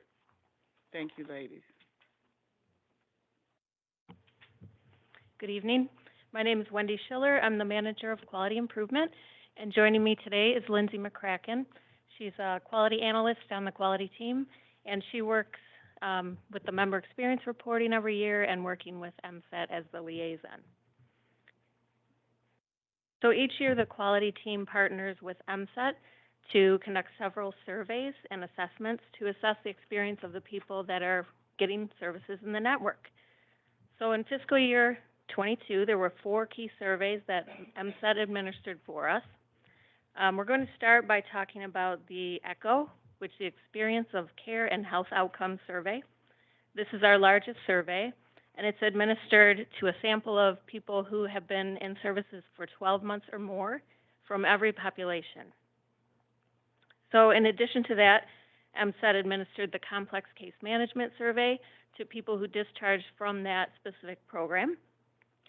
And the next survey is the Access Experience Survey, which really assesses overall satisfaction related to the access system and our process at OCHN. And then finally, we're going to share results of the telemedicine survey just to assess that specific service method delivery. Next slide. So for the ECHO survey, there are 4 main domains, and all of the questions are kind of grouped into these domains that we assess. And these survey questions are categorized in these areas that align with what we call the CAPS measures. That stands for Consumer Assessment of Healthcare Providers and Systems. So these measures are recognized by CMS and NCQA, so that's why we really focus on these domains. The first one looks at services, which is really looking at the scope of services that OCHN provides. And then access is looking at how easily people can obtain these services that they need. Availability looks at the presence or absence of specific types of services at locations that are convenient for the person. And then finally, acceptability is about the person's experience with the practitioner that they're working with. So we use the survey for multiple purposes. The main one, of course, is really looking to improve the quality of the services that people get in the network. It also is used to monitor the different providers that we have and their performance. And its hope is to really hold them accountable as well by doing public reporting. And then they each get their individual agency reports for people that they serve as well. So for fiscal year 22, usually we get between 500 to 700 responses. In fiscal year 22, MSET was able to get 540 completed surveys for us to evaluate. Next slide. So this table is just a demographic breakdown of the respondents. You can see that we have the majority of respondents we had slightly more females than males responding. The majority were white at 67% of the total respondents. There were a significant number of people that reported that they were not Hispanic or Latino. 13 chose not to respond to that question. And by population, most of the respondents were adults with mental illness, followed by adults with an intellectual or developmental disability. So I'm going to turn it over to Lindsay, and she's going to focus on some of the specific questions in the ECHO. So I'm going to go over the various subgroups, the 4 subgroups that Wendy had mentioned. So these are 5 of the questions that fall under the subgroup for services. 3 out of the 5 ECHO questions that addressed these services reached the 90% performance goal. So just as a note, these goals were developed when the ECHO was first done in 2017. And so the baseline that was developed internally based off of trending data and also national data was 70%. So per NCQA guidelines, what we do is once we have 2 consistent years of meeting a goal, we then increase the goal. So in fiscal year 20, these areas kept exceeding the goal, and it was well above 90%, so the goal has been established as 90%. But as you can see, 2 of the 5 did not meet the performance goal of 90%. Those were questions 14 and 15. And what we do when we are developing the next fiscal year's plan is those areas that did not meet the goal for these 4 subgroups will be areas that we identify barriers and interventions to work on throughout the fiscal year. So questions 14 and 15 will be areas that we address during fiscal year 23.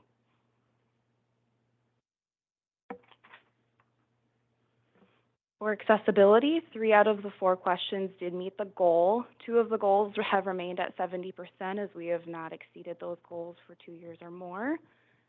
We did meet the performance goal for number 7, which was 80%, and question number 39, which was 85%.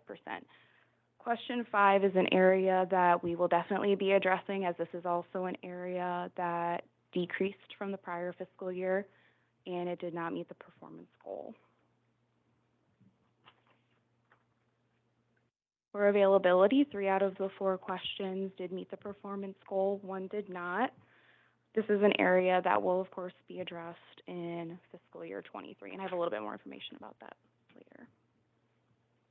For acceptability, 2 out of the 3 questions did not meet the performance goal, and both of those will be addressed during fiscal year 23. So this is a table breaking down those questions in which they did not meet the performance goal for fiscal year 21's results. So now what we just reviewed, the prior fiscal year, these questions did not meet their performance goal, so a barrier was identified and an intervention was identified. So question 5, you can see, I mentioned earlier that did not meet again this year. So we will, I will go over, we have different interventions that will be developed and addressed during fiscal year 23. So question number 5 is, when you need services or support right away, how often did you see someone as soon as you wanted? When we are identifying barriers, we meet with our clinical team, and as we share the results with our core provider agencies, we also are open to feedback as well on barriers to being able to meet these performance goals. So what we are hearing across the network is there are extreme staffing shortages and turnover, which is impacting clients being able to get into the door as quickly as they would like. Sorry, can you go? I guess, no, you're good. It's the same information, it's just 2 more columns on it. So an intervention that was developed was to increase staff and practitioner recruitment. This is something that will continue to be worked on in fiscal year 23. There are also different interventions that are being worked on, such as retention payments and merit increases, focusing on recruiting new staff. The providers are also looking at bringing on more interns, focusing on interns, because as myself, when I was an intern, I stayed on with the organization that I interned at. So if organizations can utilize that service and bring those people on to stay. And then, as was mentioned earlier, going through budgeting, the organization has looked to increase pay rates for direct staff. For question,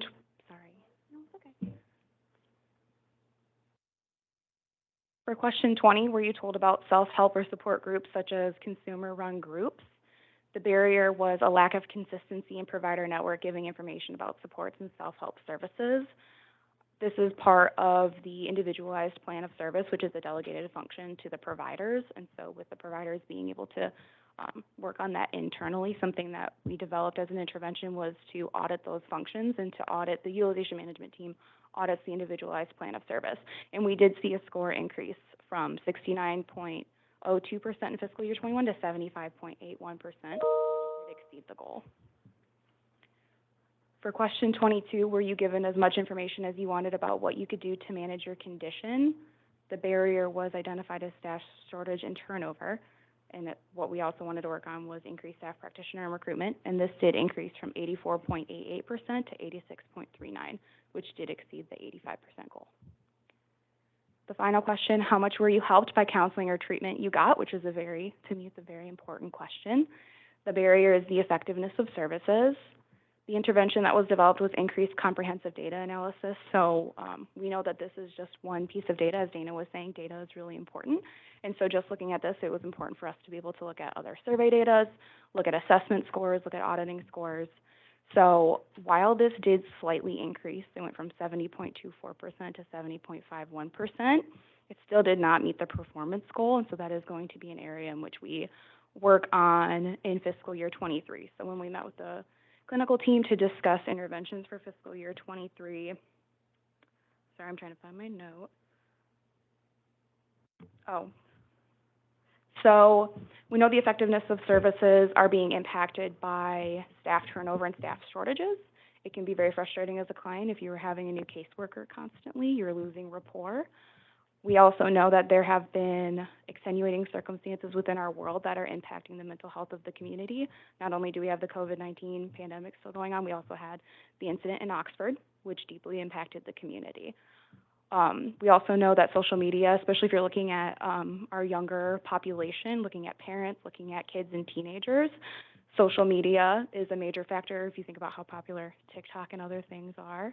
So OCHN is working with providers to target parents and looking at how we can help our kids monitor social media, and also how do we as adults protect ourselves and not looking at the news all of the time. So it was a very long-winded way of going over all of those results. Are there any questions before we go over the next survey?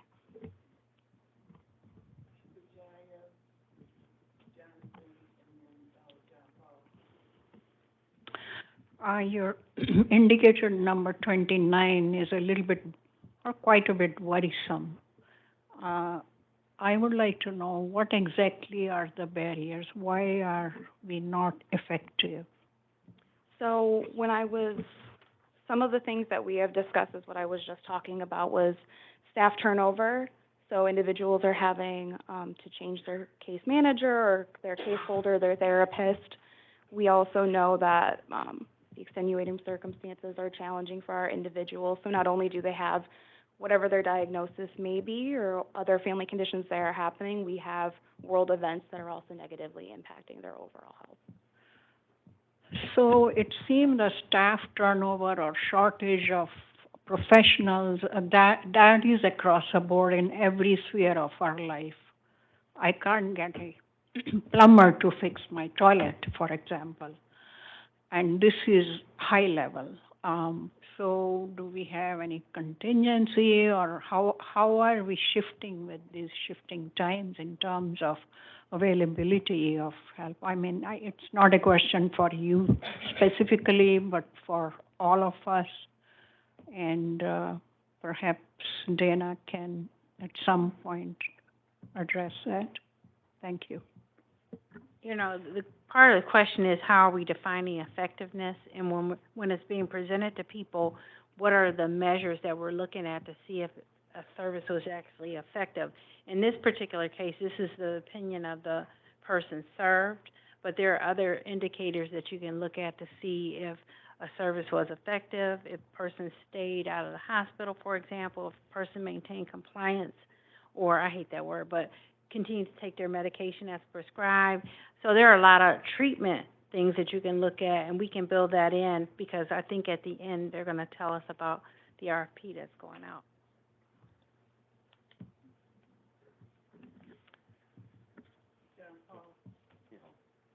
Either way. Mine's somewhat related to Vijaya's inquiry. It sounds like the turnover with staff is an issue, you know, at least in a couple of these here. I see you identified a few things with retention payments, pay increases, interns, you know, things like that, which I think are good. Is there any kind of exit interviews or any information on that, though, as to when staff is leaving, why they're leaving? Because I know within the field, like Bajaya said, it's already hard to keep people and get people in all avenues right now, but this is something I think that even predates COVID. This is something that happens in this field that, you know, we heard it from some of the families that came a couple of weeks ago. You know, their kids have had, you know, 5 or 6, 7 different caseworkers, therapists. So I was just interested in finding out if we're doing any kind of exit interviews to find out why. You know, maybe we could pinpoint reasons. I mean, probably some common ones, I think, was probably what you're already identifying, the pay. And now a lot of it's work from home, you know, thing. A lot of people want to go somewhere where they can have more liberty to work hybrid. But my thought was any kind of exit interviews or data to collect when people do leave, why they're leaving. I mean, at this time, we have not done that as part of the scope of our study, but that's a good suggestion that we we would probably have to try to get that data from providers as well. Right. At that level. You are right, though, like, I could speak on anecdotally things that we hear from the providers as well as what we hear from the clinical team, and you touched on a lot of that, as well as, I was talking about overall mental health for our clients or for the person served, but it's also, we know that our staff have also experienced that, so some people I have heard are looking to work in private practice or to leave community mental health, as it can be a very challenging overall in self-care, and all of that can be challenging. Wendy, early on in this presentation, you had a slide on the demographics of the respondees. And I wondered, how did that compare to our actual demographics of persons served? So. Yeah, I took a look at that as well. Well, you knew I was going to ask, didn't you? Yeah, I tried to anticipate some questions. I know that for,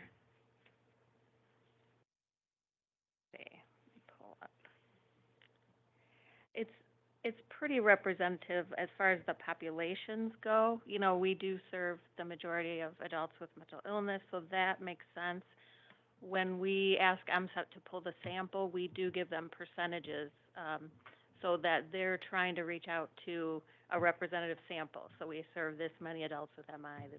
So we kind of use that as a starting point. So I think a lot of our responses do match up and align with that. The race did not align as well. I mean, we do serve the majority of our population is white, but not, I don't think there's that much disparity. I don't think I have the race data in front of me. That's something I could do kind of a breakdown for you if you'd like and present that.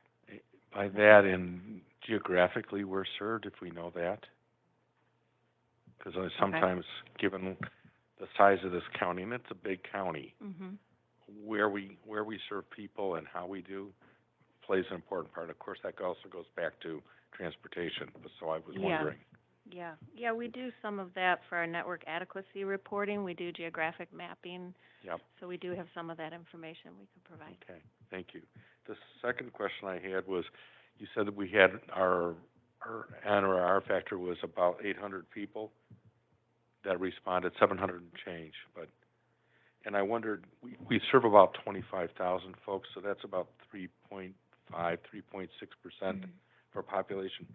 Is there anything we can do to up that so we have a better sense of those that we serve, to get better feedback, to help with with their person served? I call it person served satisfaction, but that's what it is. And for the ECHO, they have to be in 12 months of consecutive service, so that was a little over 10,000 people that qualified in this instance. So I will talk at the end a little bit about our RFQ process. We are trying to increase the number of people that we survey overall. We'll probably have to really evaluate the budget that we've allotted for this as well, maybe for fiscal year 24. So. Sorry, you just said something that's sort of interesting.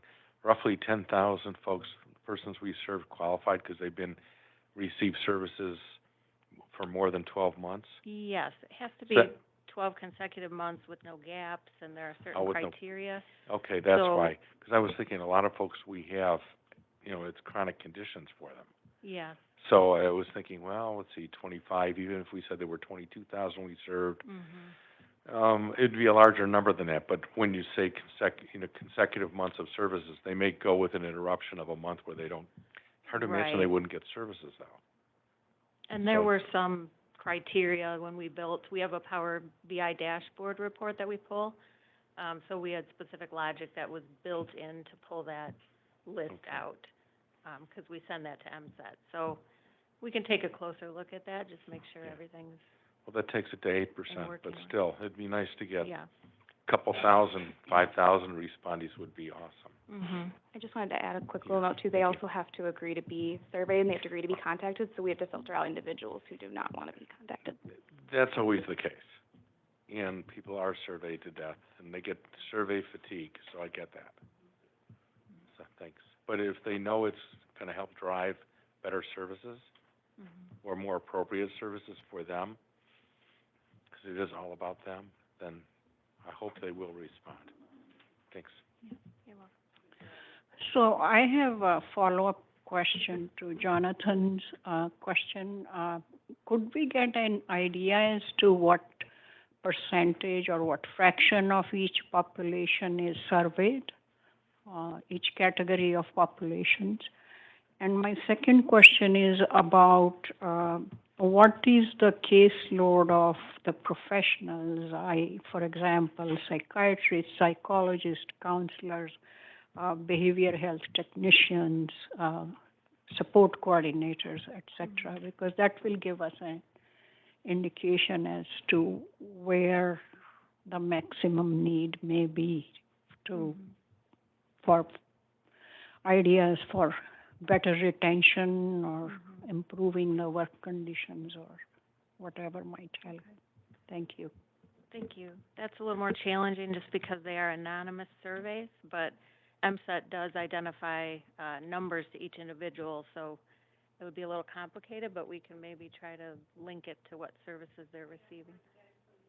Saying that 10,000 people meet the criteria for getting a survey, Yes. but like what percentage of MI population or IDD population or SCD population are we catching on Yes. in these surveys? Okay, yes. Thank you.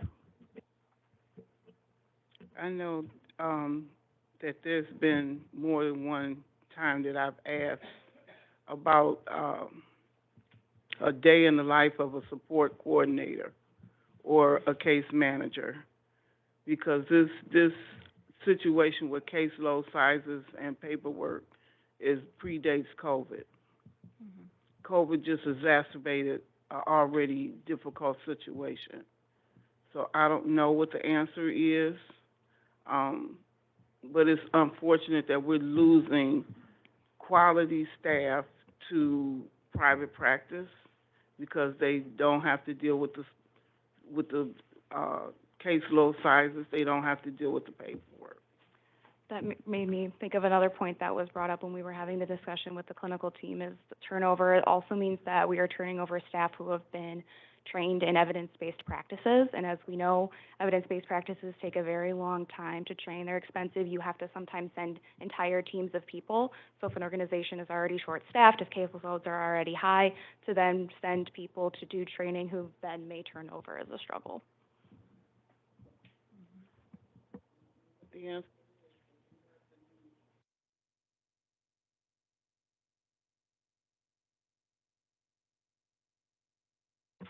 Any other questions about the ECHO?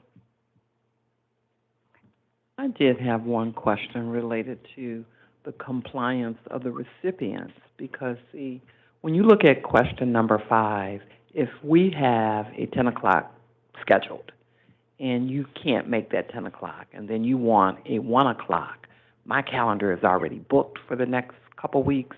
So sometimes you also have to dig a little deeper and look at whether compliance has been on both sides. And I think oftentimes, because I know I work as a clinician in private practice, and people will call me the day of, can I change my time to a later time today? And I'm booked for today.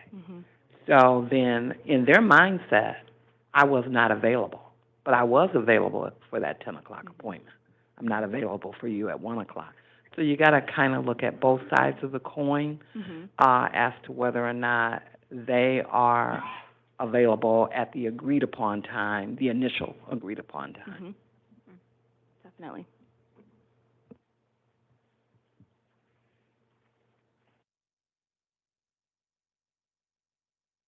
So the next survey that we are going to cover is the complex case management survey. These are individuals who have participated in the complex case management program and have discharged during the year. So the program is designed to improve relationships between individuals, providers, and health plans, to assist people in navigating the healthcare delivery system, to promote self-care independence, and to enhance quality of life by helping people achieve their overall health goals. The overall sample for this group is relatively small. There were 10 individuals who discharged from the program during fiscal year 22, 8 of which responded to this survey. overall, the responses were very positive with, all 8 individuals saying that their case manager helped them right away and helped them get the right supports and services. Most of the respondents said that they were better after working with their case manager, being able to to manage their medical needs. Most of the individuals said that they were overall satisfied with their nurse care manager, and they were overall satisfied with the nurse care manager program. I would also like to note that there was an increase. There were only 4 respondents in fiscal year 21, so it's exciting to see that we got more. We doubled it in fiscal year 22. Are there any questions about that survey? Okay. Then, thank you. The third survey we'd like to discuss is our Access Satisfaction Survey. It's just focused on the experience that people have as they go through the OCHN access process. And MSET reaches out to conduct a survey to any individuals that agree to be surveyed. So at the conclusion of their access screening, they're asked the question, would you agree to be surveyed? And anyone who says yes gets a phone call the next week. So we try to do it very close to that experience so that they can clearly recall what they went through in that experience.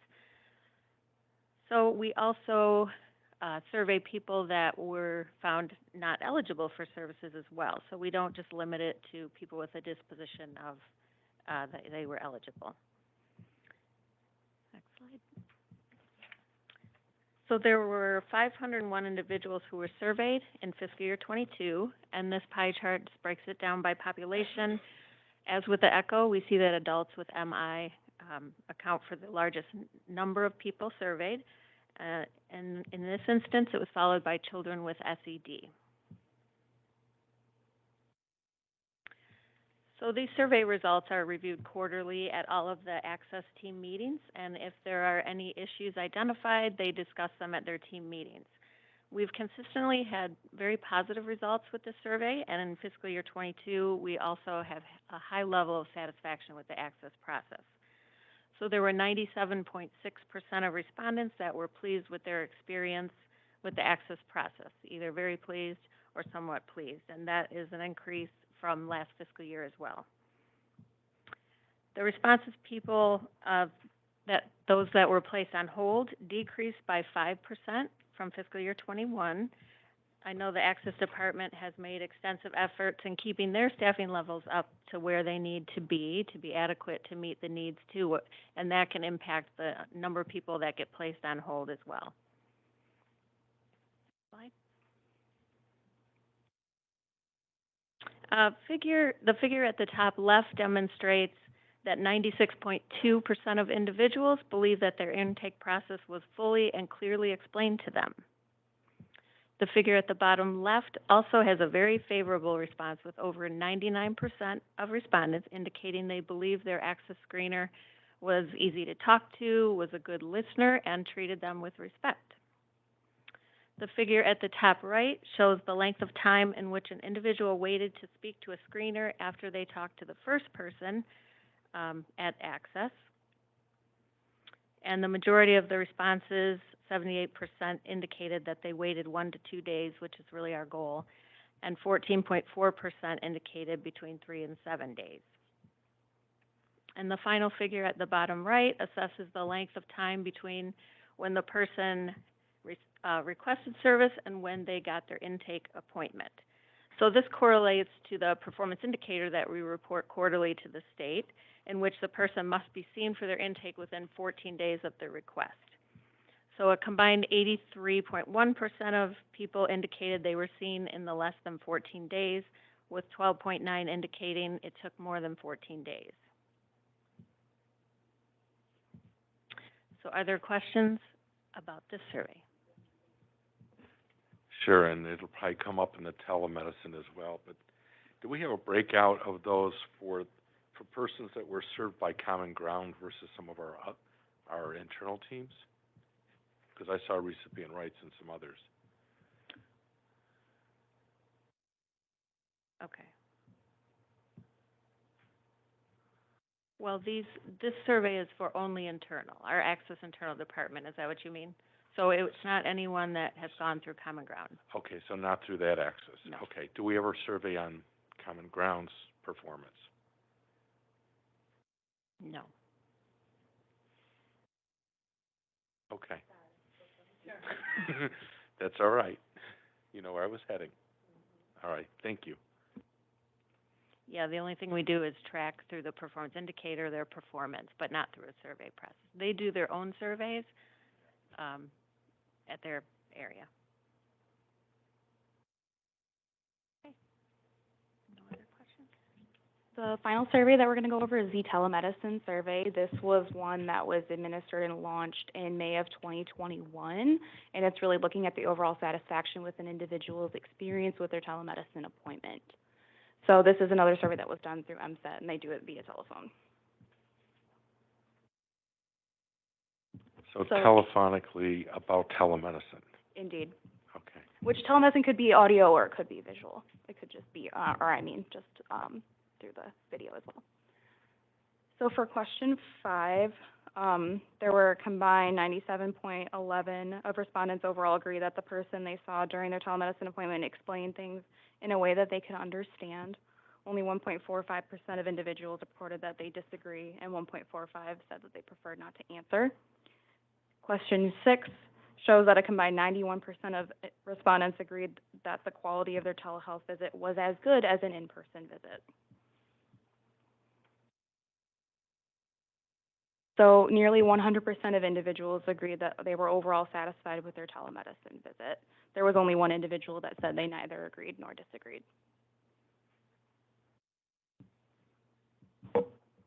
That's kind of short. Does anybody have any questions about the telemedicine survey? Okay.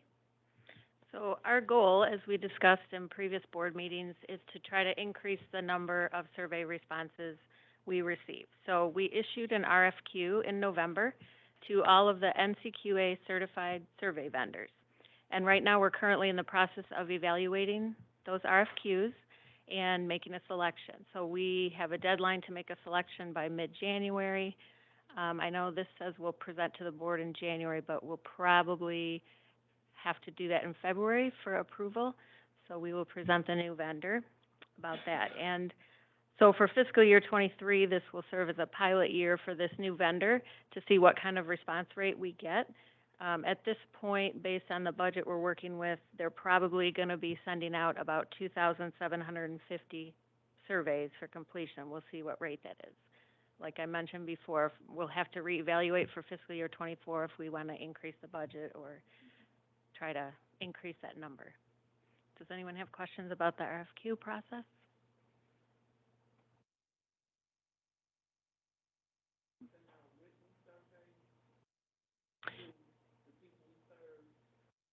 Yeah, that's how the ECHO is administered because that's the way it's developed. You have to do it that way. You first send out the written, then you send a reminder postcard, and then they start phone calls for people that did not respond to the written. So it's a combination.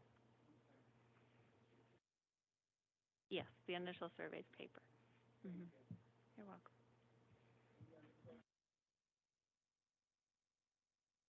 Thank you. Thank you.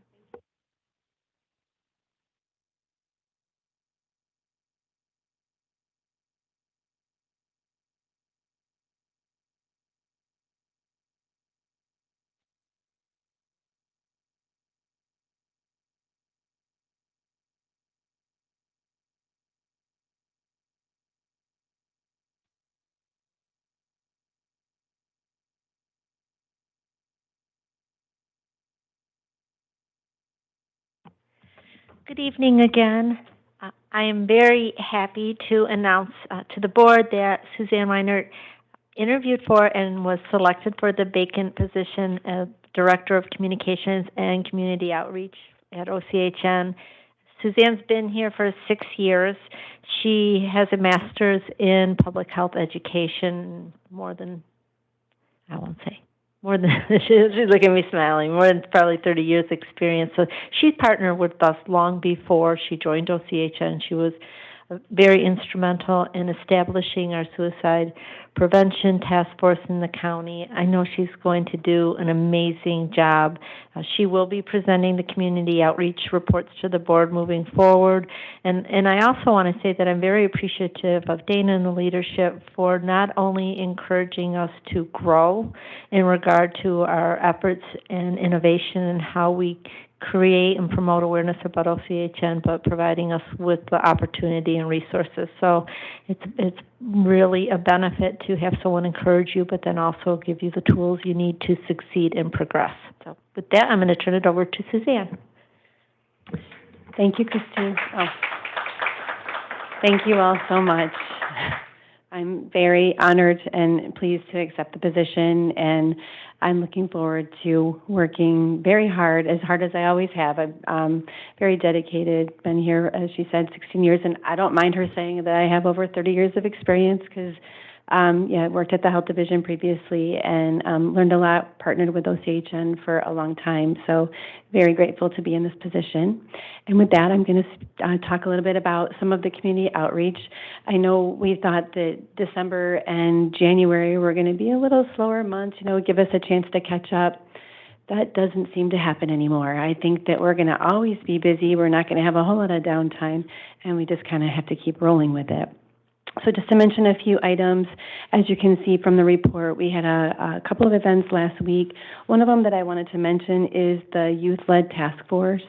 We actually had that initial meeting last week, and this is a task force sort of focused on our Gen Zers, trying to get some feedback from our 15 to 25-year-olds to get some feedback with them about their perceptions of mental health and substance use disorders. So as I mentioned last week, we had that initial meeting with them just to kind of set up timing and figure out some goals and objectives.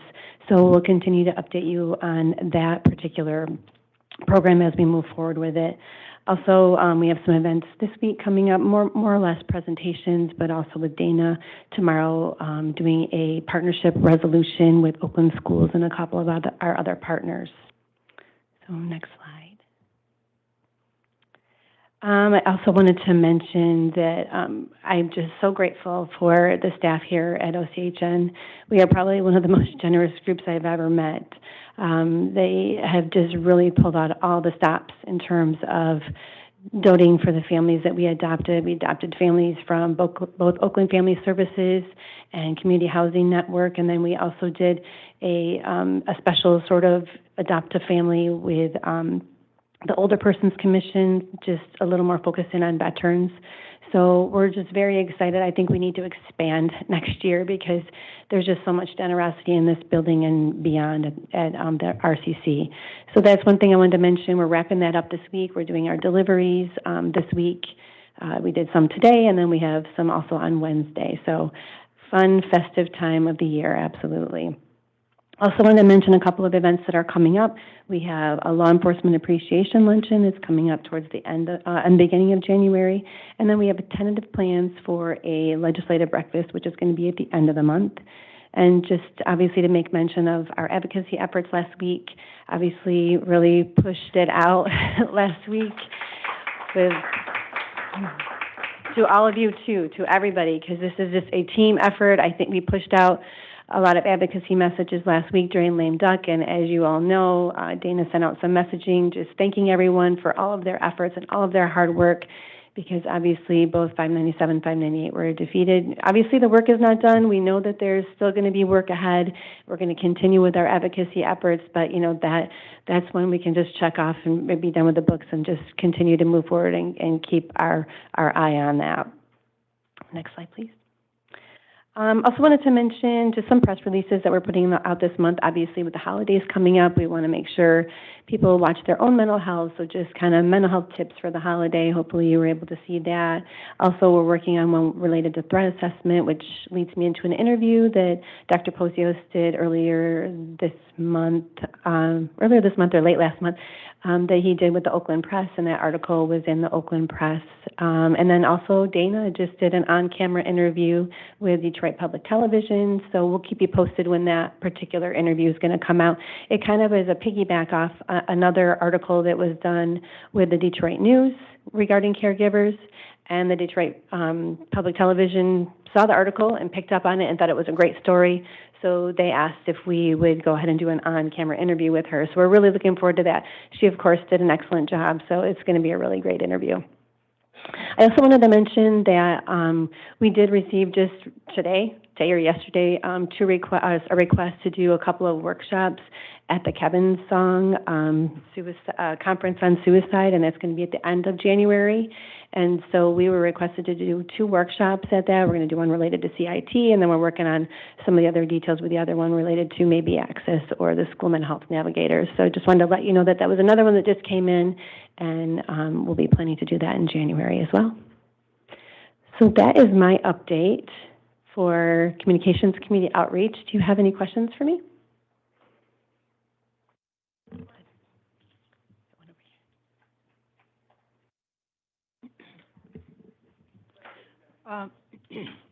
There have been some, in the recent couple of months, I have come across a couple of papers about adolescent suicide attempts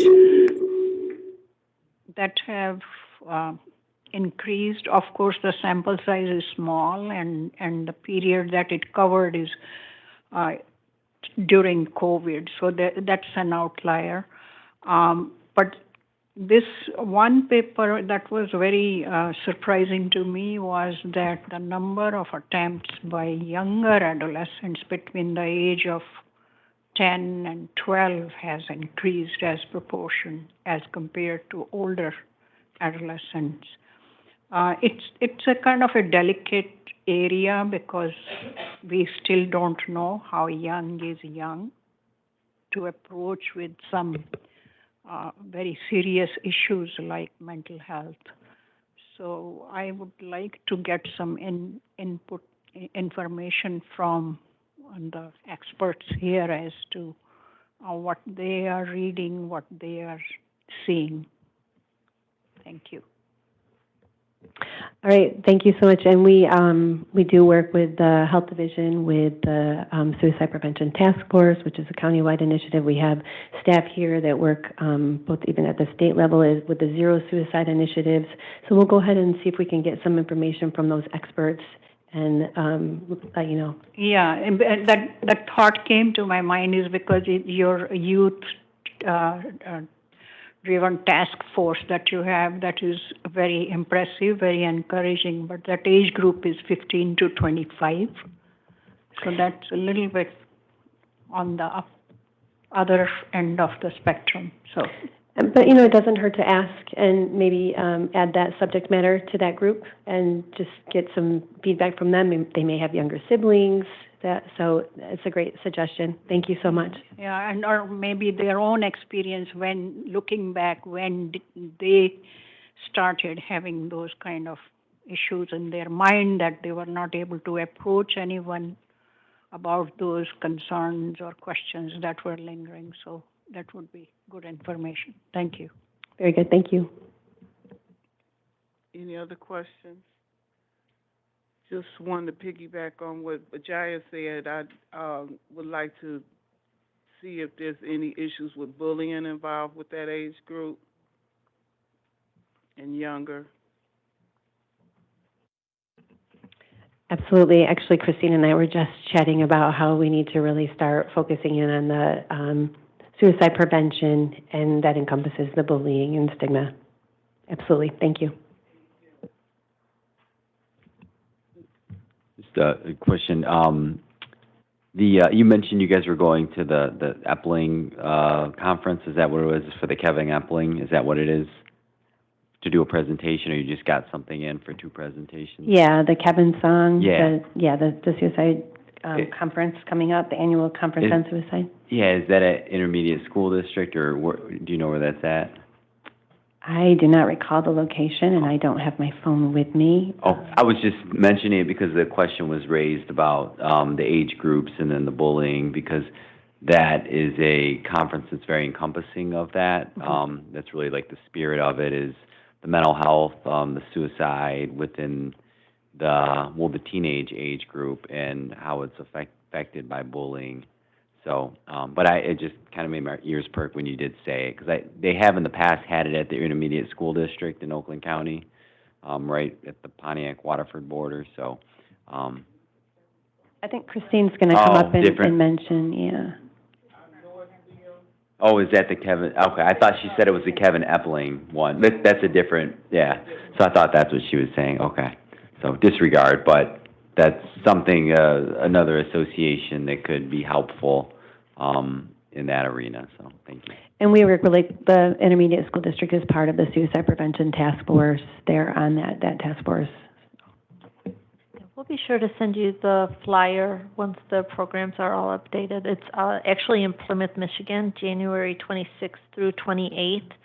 So we'll forward that flyer to you.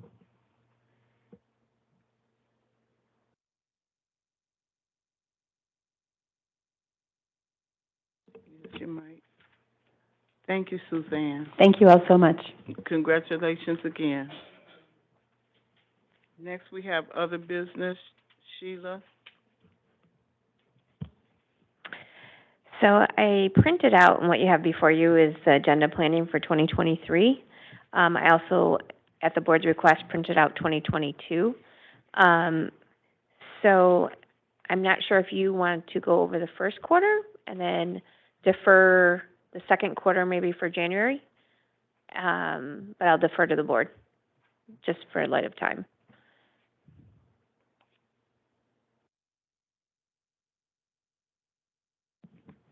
I think that's a great idea. Okay, so January, what you have in front of you is the COW draft agenda, the general board meeting, and the board study session. So there are two policy management, so it's going to be a corporate compliance update, which will be done quarterly. And we have asked Ben Bodkin to come in to do a legislative update. Dana asked that he present to the board regarding all the happenings and give a update as far as the election and with the 597, 598, and an update on the lame duck season. So that's planned for the January 9th meeting. And then obviously the financial review, the monthly financial review, and then any contracts I'll be reviewing with the contract department to see if you need. I also want to highlight that area, and I think that really goes to credit to Dana and to Kalana. The board is reviewing these contracts, and that was not done prior to their arrival, or prior to Dana's arrival, I mean, for those areas. So, and those are added to our agenda as we go. So, so if there's a contract that needs to go in front of you, that will go in there. I keep that as a standing item just because it seems to have to happen. I also will keep as a standing item any RFPs that will seek over 100,000 will come in front of this board too. So, but is there any edits or additions that you want to see for January, or you want me to add? Cow.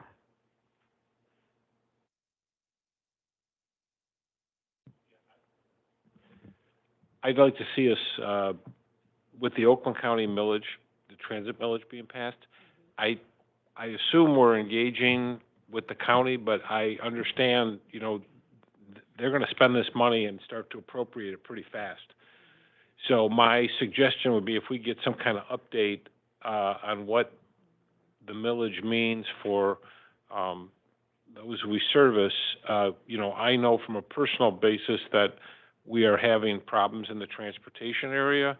So I don't know if any of those funds can be used to augment that. You know, I don't know what the legalities are, but the other issue is, can we access those we serve, access for doctor's appointments and things of that nature, because you can call on demand right now. You can make an appointment, have them pick you up at your house or a group home and take you there. And I think we just ought to use this opportunity to look creatively at how can this millage, which was very well supported by the residents of Oakland County, how can it be used to best benefit those we serve? So I would like to, if we could have some kind of update in January on that at the Cal meeting, that would be great. So I'm gonna add under Finance Committee mileage update or millage, and do you want a transportation update Yes. considering the new, okay, Yeah, so. well, we'll call it, maybe, yeah, we'll keep it broad at transportation, but focusing on the millage and opportunities that may be there. And when you noted, like, the on-demand service for transportation that you can call for, like, doctor's appointments, so those are, like, through Logisticare, so do you want to kind of see a breakdown in what is actually covered under Medicaid? Well, I think what I'm looking more for is what can we access through this millage? What Millage, enhanced okay. services are there gonna be? Because you need to look at it this way. There are specific transportation authorities that are getting assistance. If you look at our network as a transportation authority, those using services on a regular basis, we're probably bigger than those authorities. So what I'm suggesting is, we know what we have and what can be reimbursed, but that's a separate issue. Right. What services are out there that are already gonna be paid for by the taxpayers that can benefit those who use our services? Because I don't think anybody would dispute that that's an opportunity. So that's the way it needs to be looked at, Okay. from my viewpoint. Okay. Okay. And they should know by now, because they defined a lot of things before they even went to the public for the election. Right. Okay, so I'll add that under January.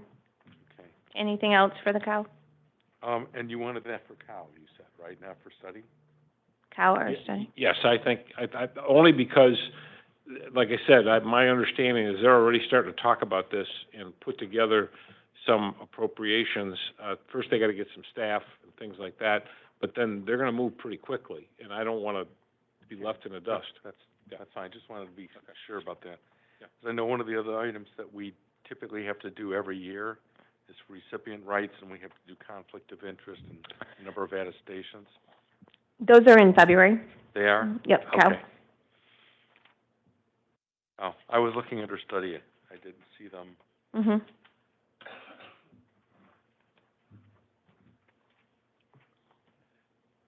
I have one other suggestion.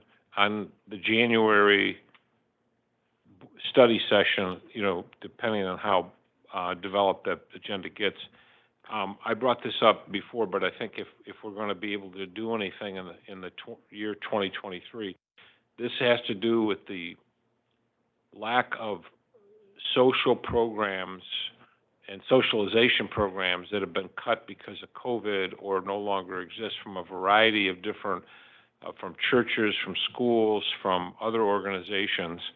And, what efforts can we make to reinstitute those with those nonprofit providers? Not that they were asking us for money, but they were doing this as a normal course, and a lot of that has evaporated.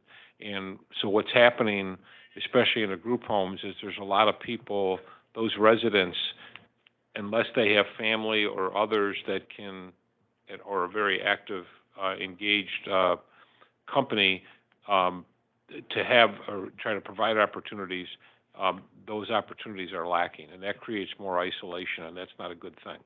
So I would like to know what we are able to do. And we also heard from some of the parents of children who are users of services that there's lack of summer camps and other types of, particularly in the summer, but all year round, opportunities.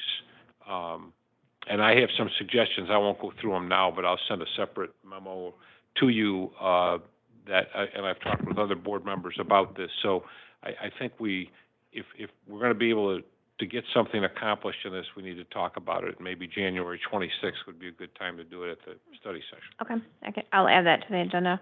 All right, thank you. And I'll see how that ties back to the annual and strategic plans. Yep. Okay. And, so the needs assessment, so is the board meeting good for, it's pretty standard? Unless, approval items might come up, I'll add them as we go. Are you good with that? Okay. Pretty normal, right? Okay. And then the needs assessment survey input, that's just the input from the board. That's for next year's annual plan to start the process.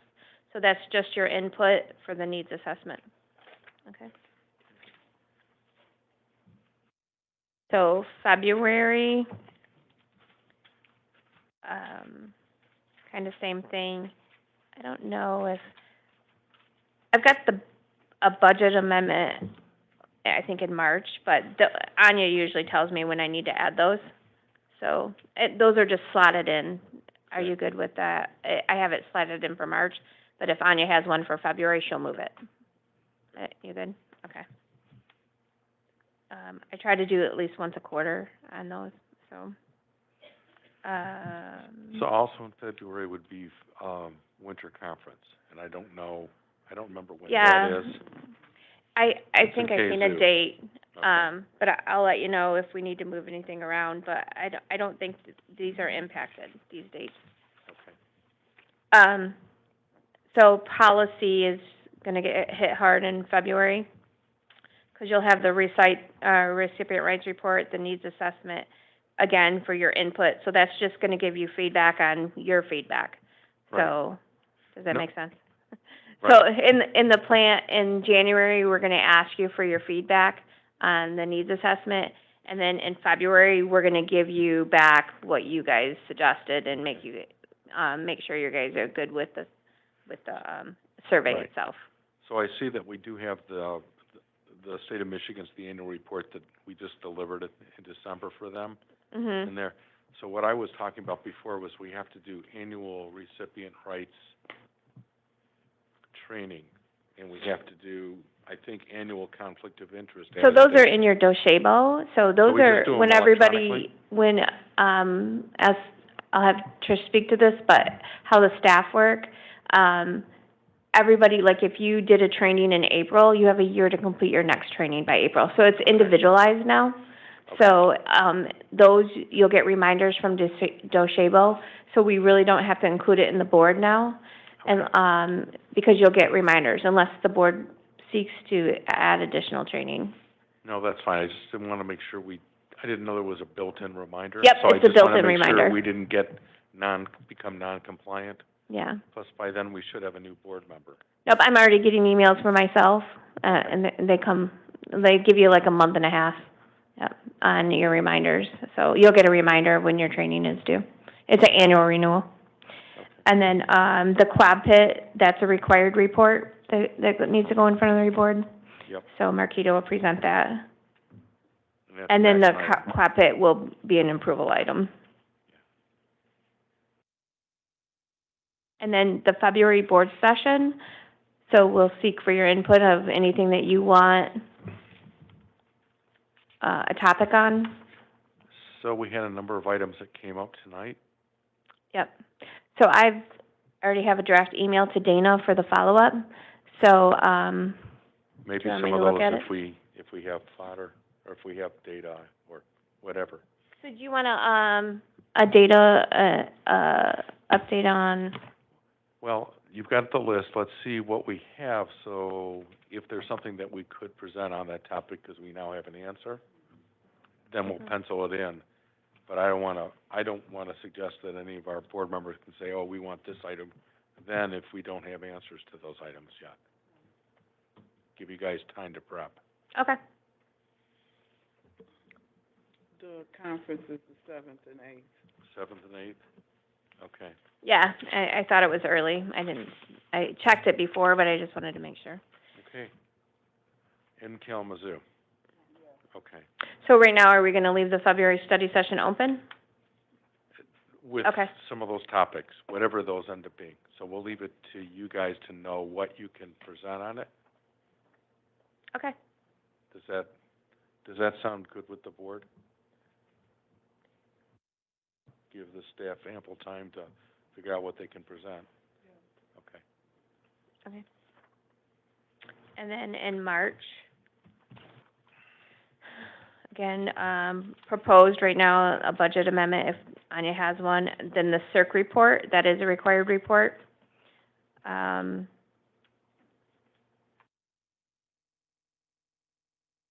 And then again, we'll need the, March study session topic. It's so weird, we don't need to put bylaws in. No. So if you compare it from 2023, a lot of your topics last year were bylaws, and as we went, we kind of filled those in. If you can see, like January of last year, we did a public comment update, we did a corporate compliance update. Do you know what I mean? Yep. So we just Diversity kind of and fill them in as inclusion. we go. Yep. If you guys want to keep that philosophy, I don't know. Last year? We did it in January, Yep. DEI. Maybe we should look at that again for What do you want to look at? DEI, diversity You want a and DEI inclusion. update in March or February? March? Okay. What's that? Yeah. Yeah. So you want a DEI update in February? Okay. Yeah.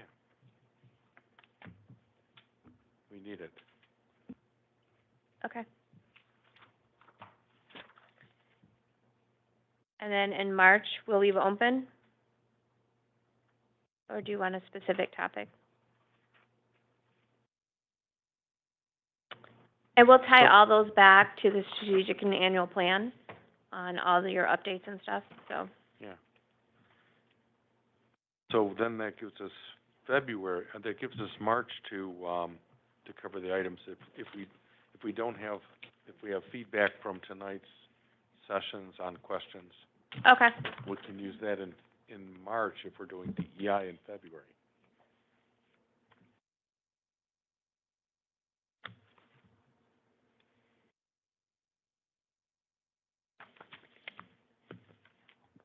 And then, do you want me to add in the January study session to go over the next quarter of agendas? Yes, because we typically do that in a study session. Study session? Okay.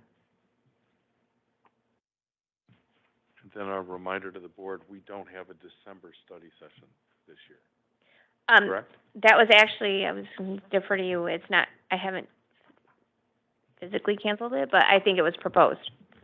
Yeah, do we need a motion? I mean, part of it was we were gonna use that Right. if we had a catastrophic incident Right, with the like a lame duck legislature, and problem. we're not gonna have that, and so I think we could probably Cancel it? Cancel it. cancel it, yeah. Yeah. And plus, travel plans start for people already at that Yeah. time, and it's, you know. Oh, yeah, I forgot. Mhm. But yes, we had left that open in case we had a lame duck problem.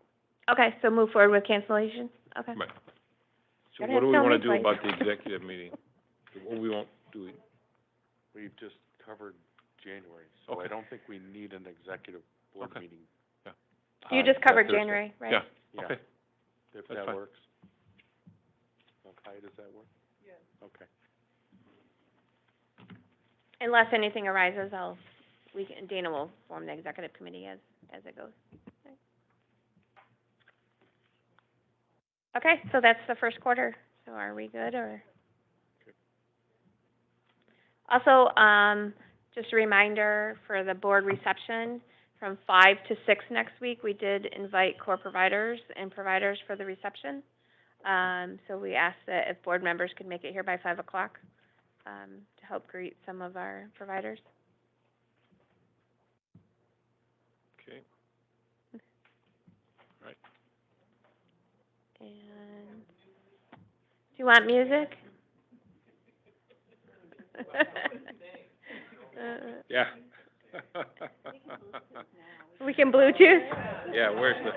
I have to say, next week though, you do have to walk around our building because you have to see our staff decoration.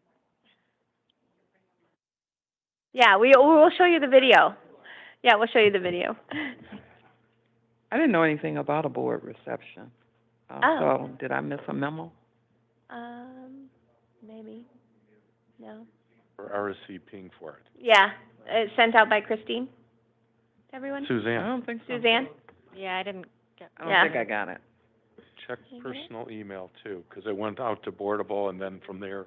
Yeah. Okay, I'll have to look. Can, Because he didn't I know didn't either. send out an It's invite. just kind of a point of, we have too many ways that we can be reached, which I've seen in the year I've been on here, it leads to confusion like this.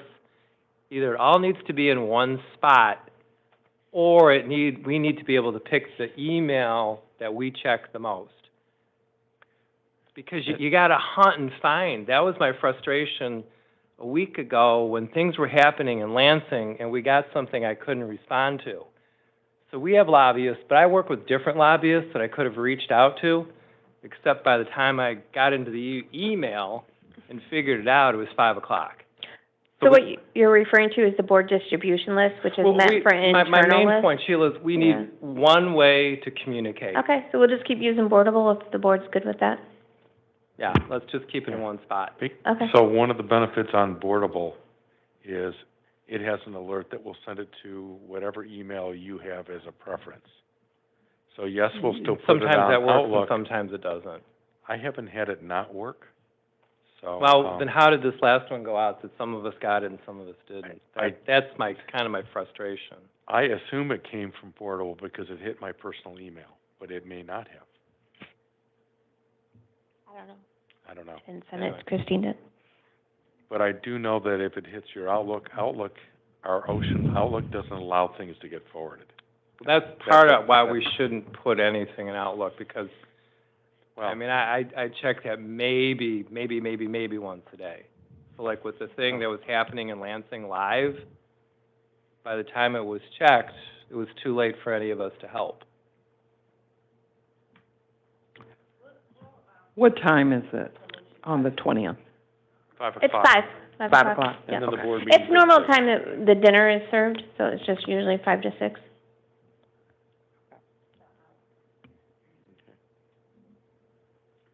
And is that something that you need us to RSVP to? No, not board members. Okay. I'm assuming, I mean, if you're gonna be at the board meeting, if you're gonna be here a little bit early even, do you know what I mean? You would see people. Because they generally stay for the board meeting.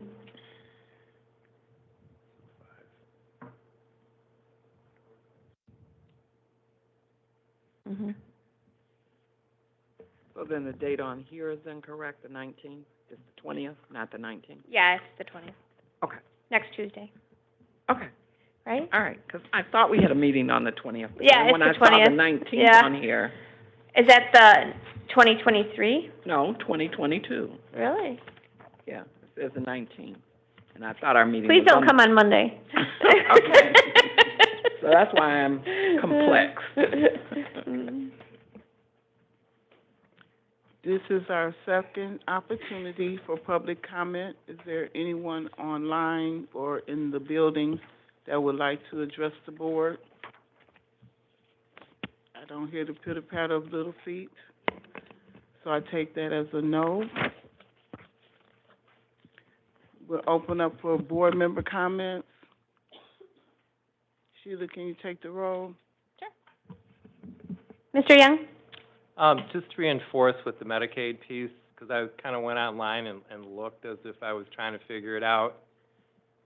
It is going to be an issue, and with the survey going out around the same time, I think we're going to get a lot of people venting their frustration towards us. So let's hope the state does well with it, but living in this world with my son Joe, I'm not betting on that. I'm not counting on them to do a good job rolling it out so it's not confusing.